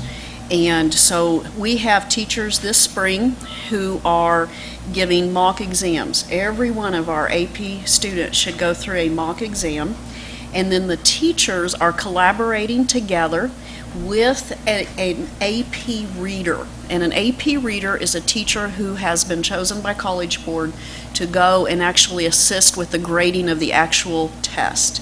And so that person has a lot of deep knowledge and understanding. We have several AP readers on staff, but when we don't, we are seeking those people out and bringing them into our district to work with our teachers and students to really help them better understand the test. We also are using some of our AP money. You may remember that we get AP money from the state each fall for the numbers of 3s, 4s, and 5s that our students score. So we're turning that money around and reinvesting it to keep those scores increasing. And so we're using that money to pay our teachers so that they have time to tutor students who need extra tutoring.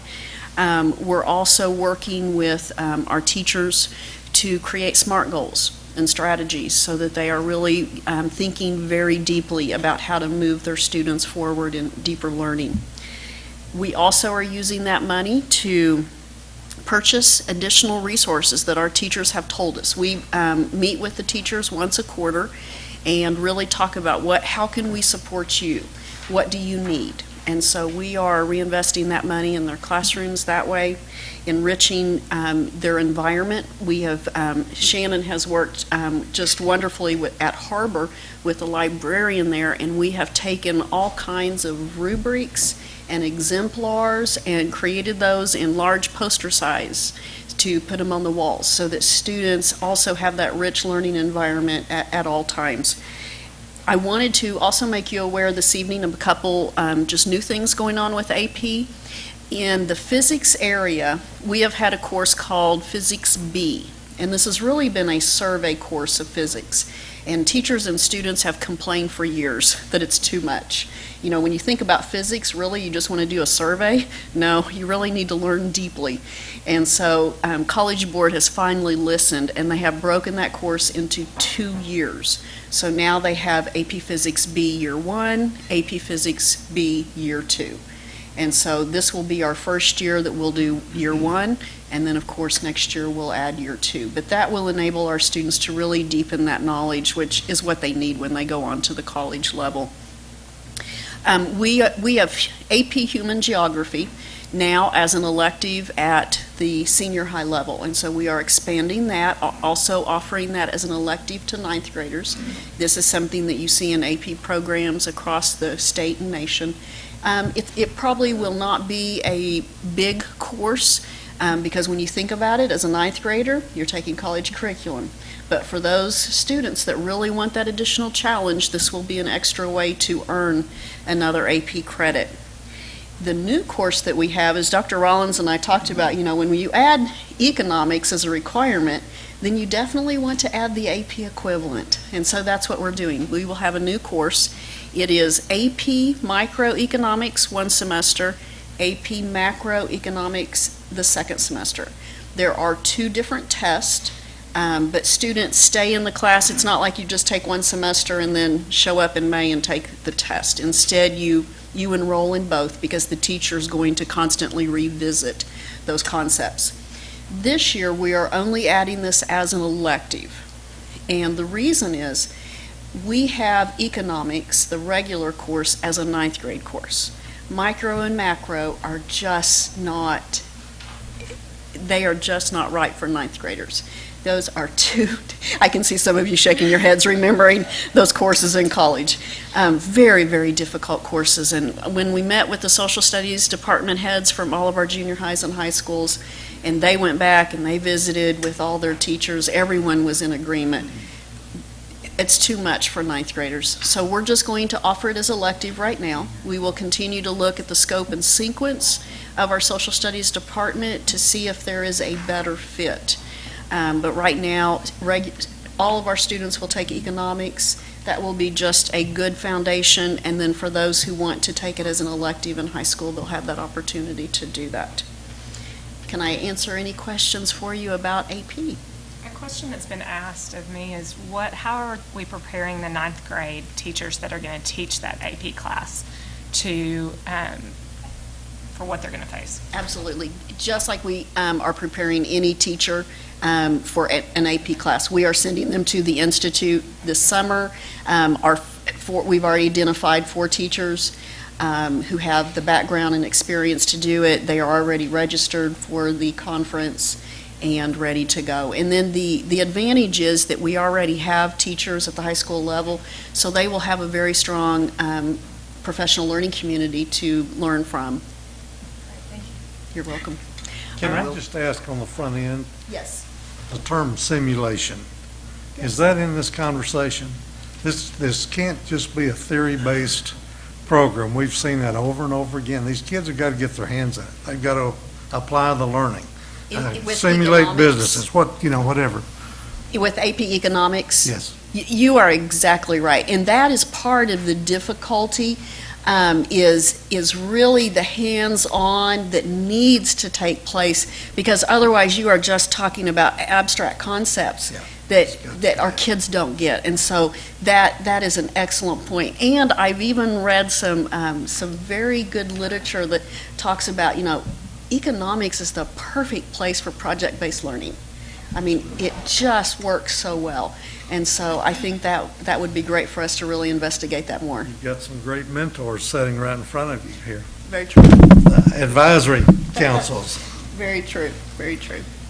O&B will put you in charge of that. Will the ninth grade human geography AP class, will that be at all the junior highs, or does it just depend how many? It is offered in all of the Okay. junior highs. It really depends on numbers. Yeah. When we come back to the master schedule and really looking at what we can do, how many are signed up, sometimes your first year offering something a class doesn't make because people are just not as familiar with it, but we'll just have to wait and see. Okay. All right, Mrs. Tischer is going to talk about national merit. Good evening to you, and Dr. Rollins, good evening to you, and Cynthia. Thank you again for allowing me to come and update you on our work. As you probably noticed when I presented to you in September, I'm very passionate about national merit and PSAT and increasing participation and scoring in that program. When I talked to you all in September, I notified you that we had 111 students that we had identified as having scored 150 or above on their PSAT, and so we really wanted to push those students to reach their highest potential for the junior year qualifying exam, which was given in October. And so I'm happy to report that we have received data back in December from our junior qualifying exam. We had 5 students at HAR-BER and 2 students at Springdale High, so 7 in our district that scored 205 or above. In last year's national merit, or 2014, which is Brian Thompson is a 2014 national merit finalist at this point. We heard mention of him earlier. The cut score was 205. In the last 7 years, the cut score has ranged anywhere from 201 to 205. So if the cut score, again, is in that range, then the Springdale School District will have 7 national merit qualifiers, semifinalists in September. So I'm happy to say that that's the most our district has ever had, and definitely puts us on the map with surrounding districts in Arkansas, and so we are very, very happy with that progress. One thing that we implemented to really help our students was a boot camp in the fall of 2013, and I mentioned that last time we talked, and I have some data for you about the boot camp. On average, students at both high schools grew significantly. Students who attended that boot camp from their sophomore score to their junior qualifier score. At Springdale High School, there was an average total increase of 12 points, 12 whole exam points, 4 points in critical reading, 3 points in math, and 6 points in writing. At HAR-BER High School, there were also similar gains. We showed same in reading, 4 points in critical reading, 8.8 points in math, 6.6 points in writing, and that brought HAR-BER's average increase to 19.72 points. And so we are confident that our boot camps were well structured and that our kids were exposed to great material and we can see a great benefit. This year we tested ninth graders. We had a core group of ninth graders, but we also allowed any freshmen who wanted to test. And I'm ecstatic to tell you that 47 of those ninth graders scored a 150 or above. 47 of them. So they not only have their sophomore year, but also the first few months of their junior year to prepare. And so I feel very confident that we will only go up from here, and we will lead the state in national merit in no time, I have no doubt. For this year, we have about 112 students, one more than last year, that we've really focused in on for our target group. And so this year we've begun to create a very solid foundation for this program, and I think we'll continue to build on that foundation, and we'll continue to grow and improve, and our teachers are learning and our students are improving and everyone's on board, and I am thrilled. I cannot wait until September when we get those letters, and I can come back and tell you how many of our kids are semifinalists and going through that process. So thank you for your time. Does anybody have questions? Sorry. Boot camp, how does the boot camp work and what's the timing? What we do with the boot camp is in the few weeks leading up to that qualifying exam, we have 12 hours of out-of-school instruction that students can participate in. It's practice exams, test strategies, learning how the exam is graded, what types of questions they'll be faced with. It's very prescriptive. And so students can participate, like I said, up to 12 hours of instruction, and that's where we saw all of those gains for our students. boot camp that we participated in was one of the best that we had, I mean, for a ninth grader as a parent, watching what she brought home and Thank you how for she mentioning sorted that. through it. And for the amount of time that they spent after school to come home excited still, even though they'd been there for like 2 hours. And the teacher that worked with them just was outstanding.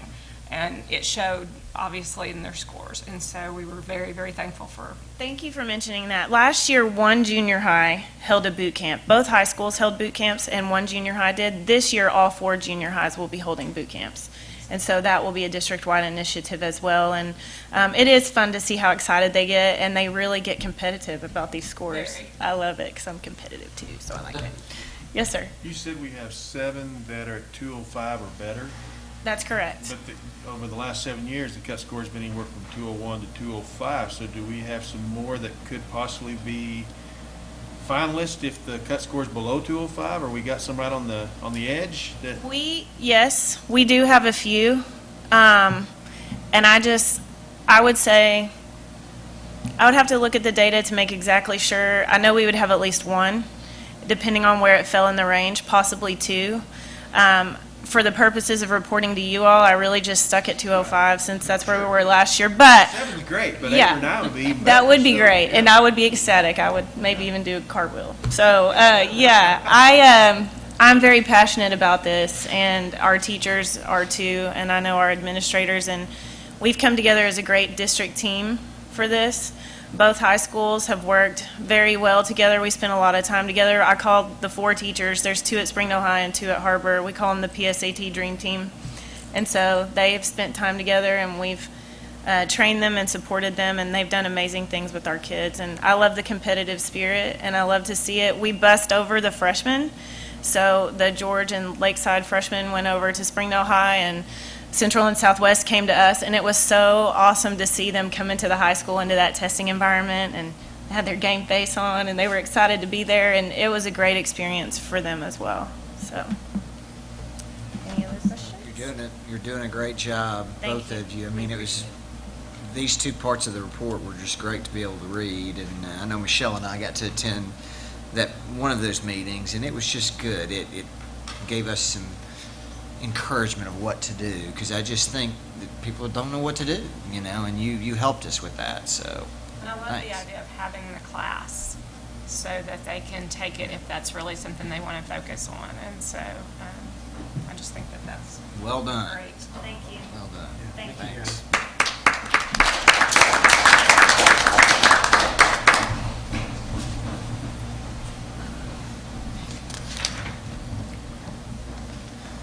Hi, everybody.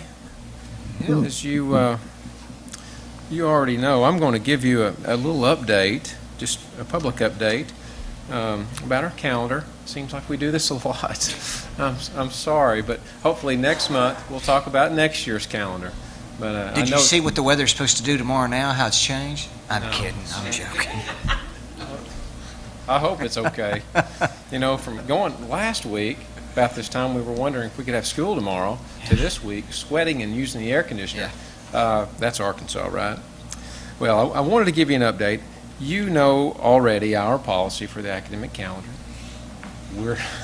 We've got that down, don't we?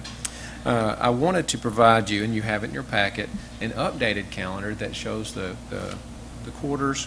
And if you have any questions in regard to how the quarter was slightly changed, the week of spring break on Tuesday will be our last day, excuse me, lost my voice, of quarter 3. So we have the ability to change that quarter from what the PPC approved us to do and you to do in December. So we've made those adjustments to make sure that we are in compliance with the Arkansas rule or the State Department of Education rule in regard to academic calendar. Also, I wanted to provide you our little snow conversion. I know Mr. Hayes really likes that because it has nice, pretty colors and pictures. But it is very nice, and I appreciate my secretary for making that. We provided that for folks outside, so there is a simplicity to it. It's a really good conversion. We know what day we've missed and how that is adjusted in relation to our policy. And prior to me getting to number 4, I'd like to talk to you a little bit about our attendance on Saturday. I think it might be interesting to you. I know Dr. Rollins has provided you some information, but overall, our district at the elementary level had 89% attendance rate. I thought that was really, really good for a Saturday. The middle school level, 85%. At the junior high level, 85%. And at the high school level, mid-60s. Now, there was an issue at the high school. We had all of those baseball events, softball events, basketball, all those things, and we didn't count those kids. We counted the ones who were here. If they were off on school business, we didn't count. I wanted you to have the best picture of the numbers.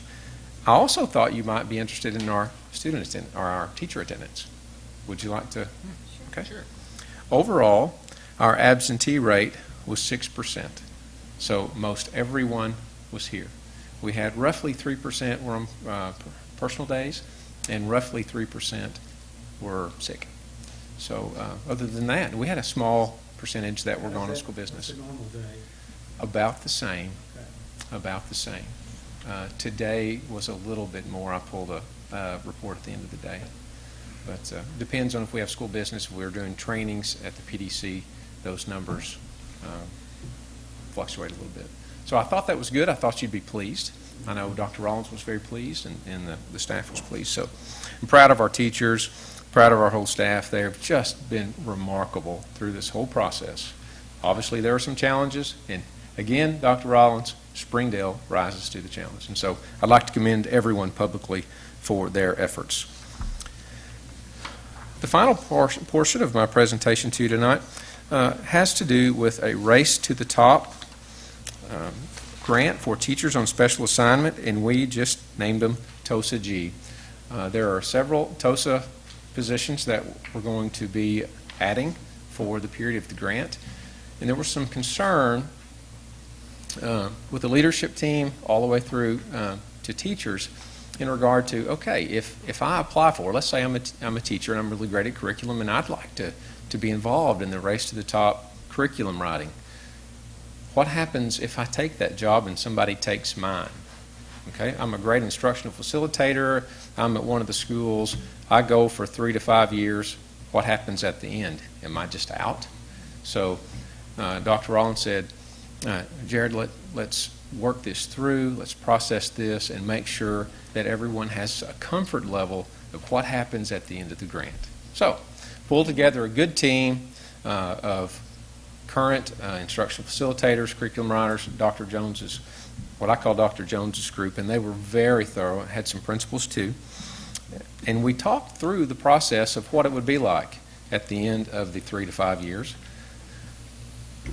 If I'm a principal and I have a great instructional facilitator and I lose that person to this Race to the Top, I need to replace that instructional facilitator. At the end of the process, I have a really great one. I'd want to come back. What do? I can't have two. So we thought through the process, and I'll read it to you, and I know you can, but I'd like for the audience who doesn't have the opportunity to look at the employment privilege TOSA G special assignment policy. On Part A, it says a current certified employee accepted to a TOSA G position will work on an annual basis. The TOSA G may continue on an annual basis until completion of the grant unless reassigned by the superintendent. Annually, on B, by April 1st, the TOSA G may request reassignment from the superintendent to another position within the district for which he or she is certified. Full consideration will be given by the superintendent for placement of the employee to his or her original position. However, the employee is not guaranteed the same position or school that he or she prior to his or her TOSA G position. On C, upon culmination of the TOSA G grant position, upon request, full consideration will be given to placement of the employee to his or her previously vacated position. However, the employee is not guaranteed the same position or school that he or she held prior to his or her TOSA G position. And finally, D, TOSA G employees hired from outside the district will have full consideration for renewal to a certified position within the district for which certification is held. It's very difficult for anyone to say you will have the exact same position you had when you left. 5 years down the road, school may be different. As you know, it's beginning to change right now. But we wanted everyone to have full confidence that there would be a position for them. Our big thing is to attract and retain the best. We don't want to just attract them and then hire them for a little while, and as soon as there's a funding cliff, say, you have to go now. That's not what we want to do. Hopefully we'll be able to grow enough and be able to have provisions in place, and this is what this does, to provide them some employment privilege. So I'd ask the board for action on the teacher on special assignment, TOSA G position, unless you have any questions prior. How many of these types of positions will be funded through the grant? I believe right now there are 12. There's 12. And if you already said that, I'm sorry. but I did okay. not. I did not. All right. Okay. Questions? Really, when you read through it, well, everything you just said, there has to be enough growth and enough attrition at the end of the day Right. to backfill all those positions. In the That's contract. really, We'll talk about that's the gist of it. It is the gist of it. We have to make sure that the district is not overexposed in this area. We just have to. But at the same time, we want to make sure everyone who has a contract, and we have to follow contract law, obviously, but if they're really good, we want to try to be able to keep them and put them in a position where they are certified and can really perform. Okay. The PPC unanimously voted for this when it was presented, so they were very pleased. Other questions? And if there is not, I will accept a motion. I make a motion that we accept policy teacher on special assignment to assist with in-district grant, code GCIA. Second. We have a motion from Mr. McFettridge, a second by Mr. Owenby. Any other questions? There being none, all in favor say aye. Aye. Opposed? There's none, so. Thank you, Board. motion Dr. carries. Rollins. Thank you.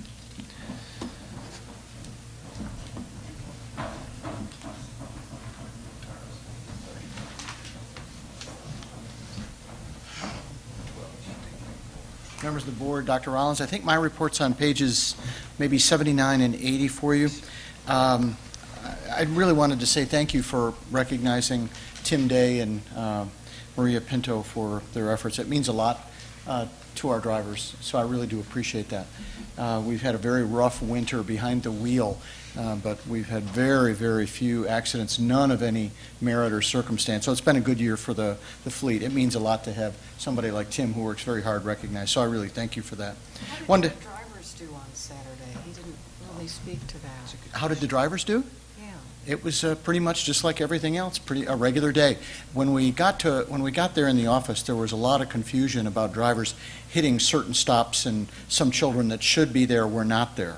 It was a little bit difficult. They didn't know what to do, and we said just treat it like you would a normal day. If you get there and the kids aren't there, wait, look. If they're not there, then you leave. So, and that was especially apparent, Kathy, at the secondary routes where attendance was a little bit lower. The elementary, middle school, junior high attendances, Dr. Cleveland said, were really great. Oh, by the way, did you know that Dr. Cleveland is now Dr. Cleveland? Did you know that? He got his dissertation. So. Well, congratulations. All of us are still trying to figure out what to call him, mostly just Jared and other names that we won't repeat here. Of course not. I wanted to let you know, Dr. Stein. They're respectful, yeah. I had mentioned to you in the prior meeting that Dr. Stein came from the department to visit with Jack C., our architect, and Dr. Rollins and I. We had a great 2-hour meeting in his office. Real important for him to see the work that we've done for facilities, because they've given us millions of dollars over the years to build great buildings. Baldwin Shell has built great schools. Jack has done a great job on the designs. And he had a great tour. We took him around to a number of facilities, showed him good space, a good teacher design. So we had a really good visit. We talked a lot about the variances and some of the waivers that might be required as we move into an I school. So we had a really good conversation, I thought. A real important connection to make with the guy who heads up Facilities Division. Wanted to mention to you, too, that Marcia's done such great work with the Race to the Top grant. We're real happy with that. I've worked with Clay and Kathy Morledge, Debbie Flora, and Arlene Fleeman, and we're going to be opening the 2 new pre-Ks out at Young Elementary.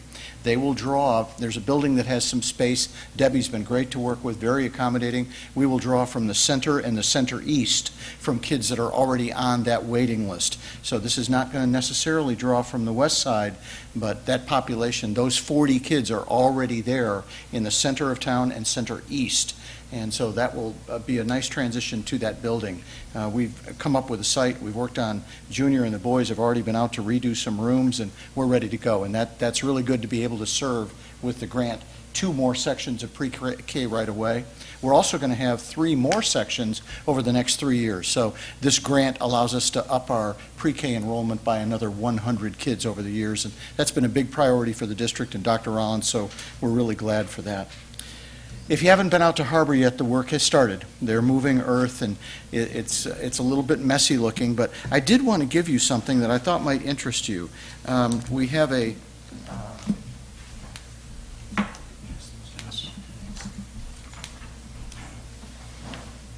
this is a construction schedule for you.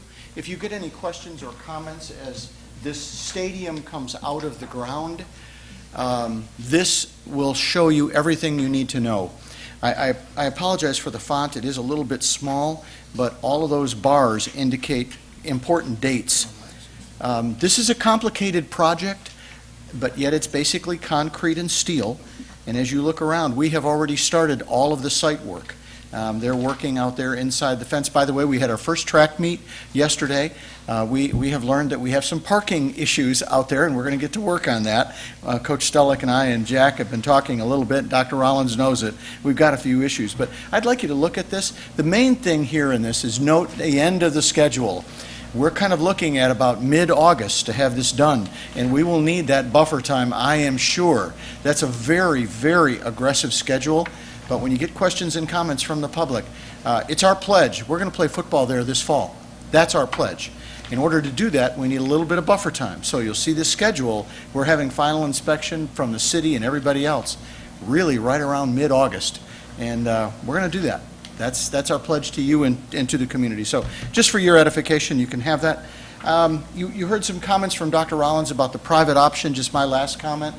There's another part of that. Now that the legislature is winding down and on their way out with passage of this budget, on or around May 1st, we expect to hear about the release of our funding money for our 2 media centers, one at Elmdale, one at Smith. They've already been approved. We're ready to go. Jack's got the designs done. Dr. Rollins has reviewed them. We are really ready to go on those 2 media centers. We're just waiting for the release of the money on May 1st. With this budget, we believe that it will be released, so just so that you know that. And they're pretty much shovel ready to go, and we're excited about that. So that's all I had, Mike. And those will be ready when? If you get them started in April? If we can get the media center money by May, it would probably be a 1.5-year project for us. Yeah, I would look at that, not certainly this fall, Randy, but the following fall. I think we'd be good to go. They're basically about 6,000 to 7,000 square feet per. Nice additions on the back side of both buildings. So, thank you. I just want to back up real quick to the part about Dr. Stein being here and Jack, your involvement in that. I appreciate you helping us with that. I mean, I think it's probably a great benefit for you, Gary, when you've got somebody that's immediately got credibility with the facilities folks in Little Rock and that helped write some of that stuff. So, again, I don't want us to forget that and how critical you were in being involved with all that and helping us along the way. So I know that helps get things done for our district when they could be mired in some slowdowns or things like that. So thank you. Jack was great in the meeting. It was just a good meeting for us to have with Dr. Stein. He's a key player for us. Good. So, Great. Thank you, Mike. All right.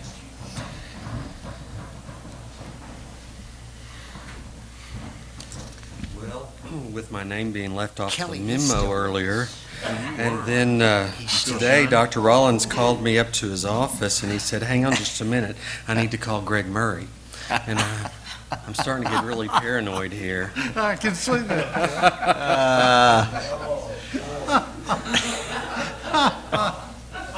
And he did call Greg Murray, but not well. Board, the first item I have for you this evening is What a team we building have. project update. This is the final time that you will see Lakeside Junior High on there. We have completed making payments on that project. So that is where we ended up on Lakeside Junior High. The HAR-BER tennis facility, we are still waiting for final pad on that. Those are the two projects that we currently have going at this time. Any questions on any of that? If not, the next item that I have for your board is transfer requests from students that live outside our district. We have a family of 3 who have been attending our school district this year, but we've just discovered that their residence is actually in the Huntsville School District, and so Huntsville has agreed to release those students to allow them to come to our district. And then the second request is for a student who is actually has been relocated to this area from out of state. His guardianship has changed, and it's a temporary placement in all likelihood, and they asked that if they could attend Fayetteville schools, and so we were willing to grant that. So I would recommend that these transfer requests be granted. We do need to take formal action on this item, I believe, so. I make a motion that we accept both transfers. Okay, we have a motion. And a motion by Ms. McFetrich, second by Randy. Was that you? Okay, all right. All in favor say aye. Aye. Opposed? There's none, so motion carries. The next item that I have for you, Board, I had, I think, put in the minutes, or in the agenda, that this would require board approval. When I pulled the law on this, it actually just says that the audit report needs to be reviewed in an open session. I'm sure it's not a problem if y'all were to take action on it, but so that's what we're doing tonight, is presenting the audit report in a formal setting. There were no findings on this audit, which is the same as prior years, and it's just simply a restatement of what I have presented to y'all before at the end of the fiscal year. I'll be happy to try to answer any questions you may have. But it was a clean audit for us, so I'm proud of that. A lot of hard work from my staff and everyone in the district. Okay. So do you think we should take any action just to acknowledge and accept the audit? You know, I really think that would be good. I mean, I certainly don't mind asking the board for a motion and a vote on it. So, board, we've had this obviously in our agenda for a few days as well. I will take a motion to accept the audit. Make a motion. Motion for Mr. Williams. Second. Second by Ms. Cook. Any other questions? There being none, all in favor say aye. Aye. Opposed? There's none, so, all right, thanks, Kelly. The final item that I have for you this evening is the monthly financials for the month of February. As you can see, the revenue report, as I told you last month, would probably stay the same for the next few months. We'll be behind until the property tax collections come in, and those will start coming in May and June. And so I don't anticipate much change between now and then. I am watching it, though, very carefully, and I think we're going to be okay. That's my mantra. The expenditures, as you can see, we're right on target with last year. Don't really see anything unusual. I'll let you vote on this, and then or ask any questions, and then I'll follow up with what Dr. Rollins was stating about health insurance. What do we pay by American Express? I'll tell you what, that is our utilities. Okay. We're putting those on there, and therefore we receive a little rebate back on that.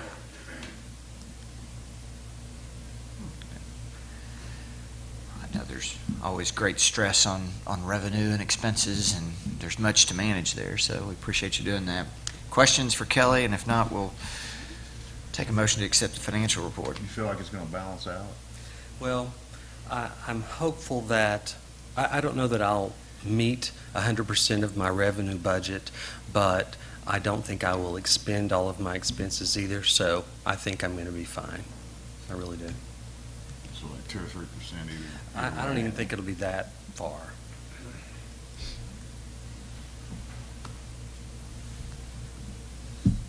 Make a motion to accept the financials as submitted. Second. Motion from Mr. Hutchinson, a second from Mr. Owenby. Any other questions, comments? All right, all in favor say aye. Aye. Opposed? There's none, all right. Board, let me just briefly address the health insurance issue. As you know, the health insurance plan for the public school employees has been in crisis mode for the last several years. The legislature has had to infuse millions of dollars in order to avoid substantial rate increases. The law has always been based on paying a certain minimum per participant, and that minimum forever has been $131 a month. That's what districts were required to pay for anybody that chose the insurance. Our district has been at $152 all along, so we've been higher than that. This last legislative session, it did raise to a $150. We were at $152, so we were still above the minimum. The issue now is, as you know, the matrix that came as a result of the Lakeview lawsuit has always been a funding matrix. It's what are the components that are needed in order to fund a child in Arkansas? And then they break those down and they come up with a total amount per child. This year, that's $6,393. It has never been used to be a spending matrix until now. And now the legislature, in working to, as Dr. Rollins said, look at wherever they can to find money to shore up the health insurance program, went back to the matrix and said how much money in the matrix is directly for health insurance. And then they've taken that and they've said, okay, from this point forward, school districts will be required to spend this much money on health insurance based on the amount of money that is funded in the matrix. So even if you're meeting the 152, you may have an additional obligation, because if your district, for example, has low participation, a low number of people purchasing the insurance, then you're not paying that many matches, then you could have to go up on the amount you pay per match just to meet that mark. So we are studying that, looking at that, and determining what, if anything, our district would need to do in order to be in compliance. That's a very quick explanation, but I know it's like 8 o'clock, so I could talk much more in depth about it, but yes, sir. The next time we talk about teacher pay, could we also look at how our benefits compare to our neighbors too? It gets a little muddy. Right, and I think that we will have to do that from my perspective. What we're seeing is districts that are paying a lot more per match are okay on this change. Districts that have not been paying much above the minimum, even though they've been in compliance all this time, they are potentially a shortfall there. There's potentially a shortfall there in what's being submitted. So yes, we will definitely have to be looking at that. Okay? Just a soft question, and I'm sincere about that. In your opinion, is this a constitutional question? Well, in what manner? What do you mean, Dr. Rollins? You've discussed clearly a change in the way the matrix is being applied, and I do believe it could be a constitutional question. I don't disagree with you on that. And I guess the next concern then is how many other issues are inherent in the matrix and the way it's been used since the school finance formula was brought forward, if interpreted the same way, could also be a breach. We're on new ground here. You're exactly right, Dr. Rollins. As I just alluded to, there's, 311 districts, Dr. Rollins, something like that? Well, it's 334. Okay, 334. Well, we all have different participation rates in our insurance participation, dependent on how many vendors there are in the area. For example, in our area of the state, there are other major vendors, Tyson, Walmart, J.B. Hunt, and so a lot of our employees can go on their spouse's insurance, so our participation rate's lower. But if you go out into some areas of the rural part of the state, they may have that may be the only game in town around, and so their spouses may all be on the schools, and it may be 100% participation. So therefore, I mean, it is, Dr. Rollins, it very well could be. It'd be interesting how it materializes here. Yes. Anything else? Thank you. Interesting. Thank you. Melissa?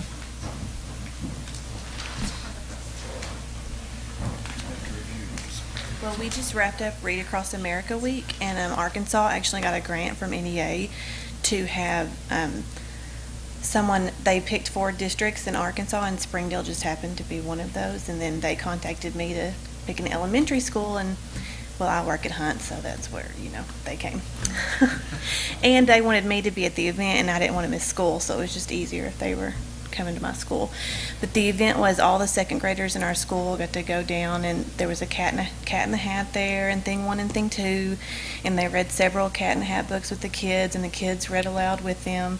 And every second grader at our school got a Cat in the hat, a book, a bookmark, and then every child got a sticker for Read Across America Week. So it was a lot of fun. They loved it. Mm-hmm. And they all had their big hats on that day coming out of school, and the wind would blow, and they were chasing hats. It was quite comical after school, but it was a lot of fun. That's all we have right now. Good.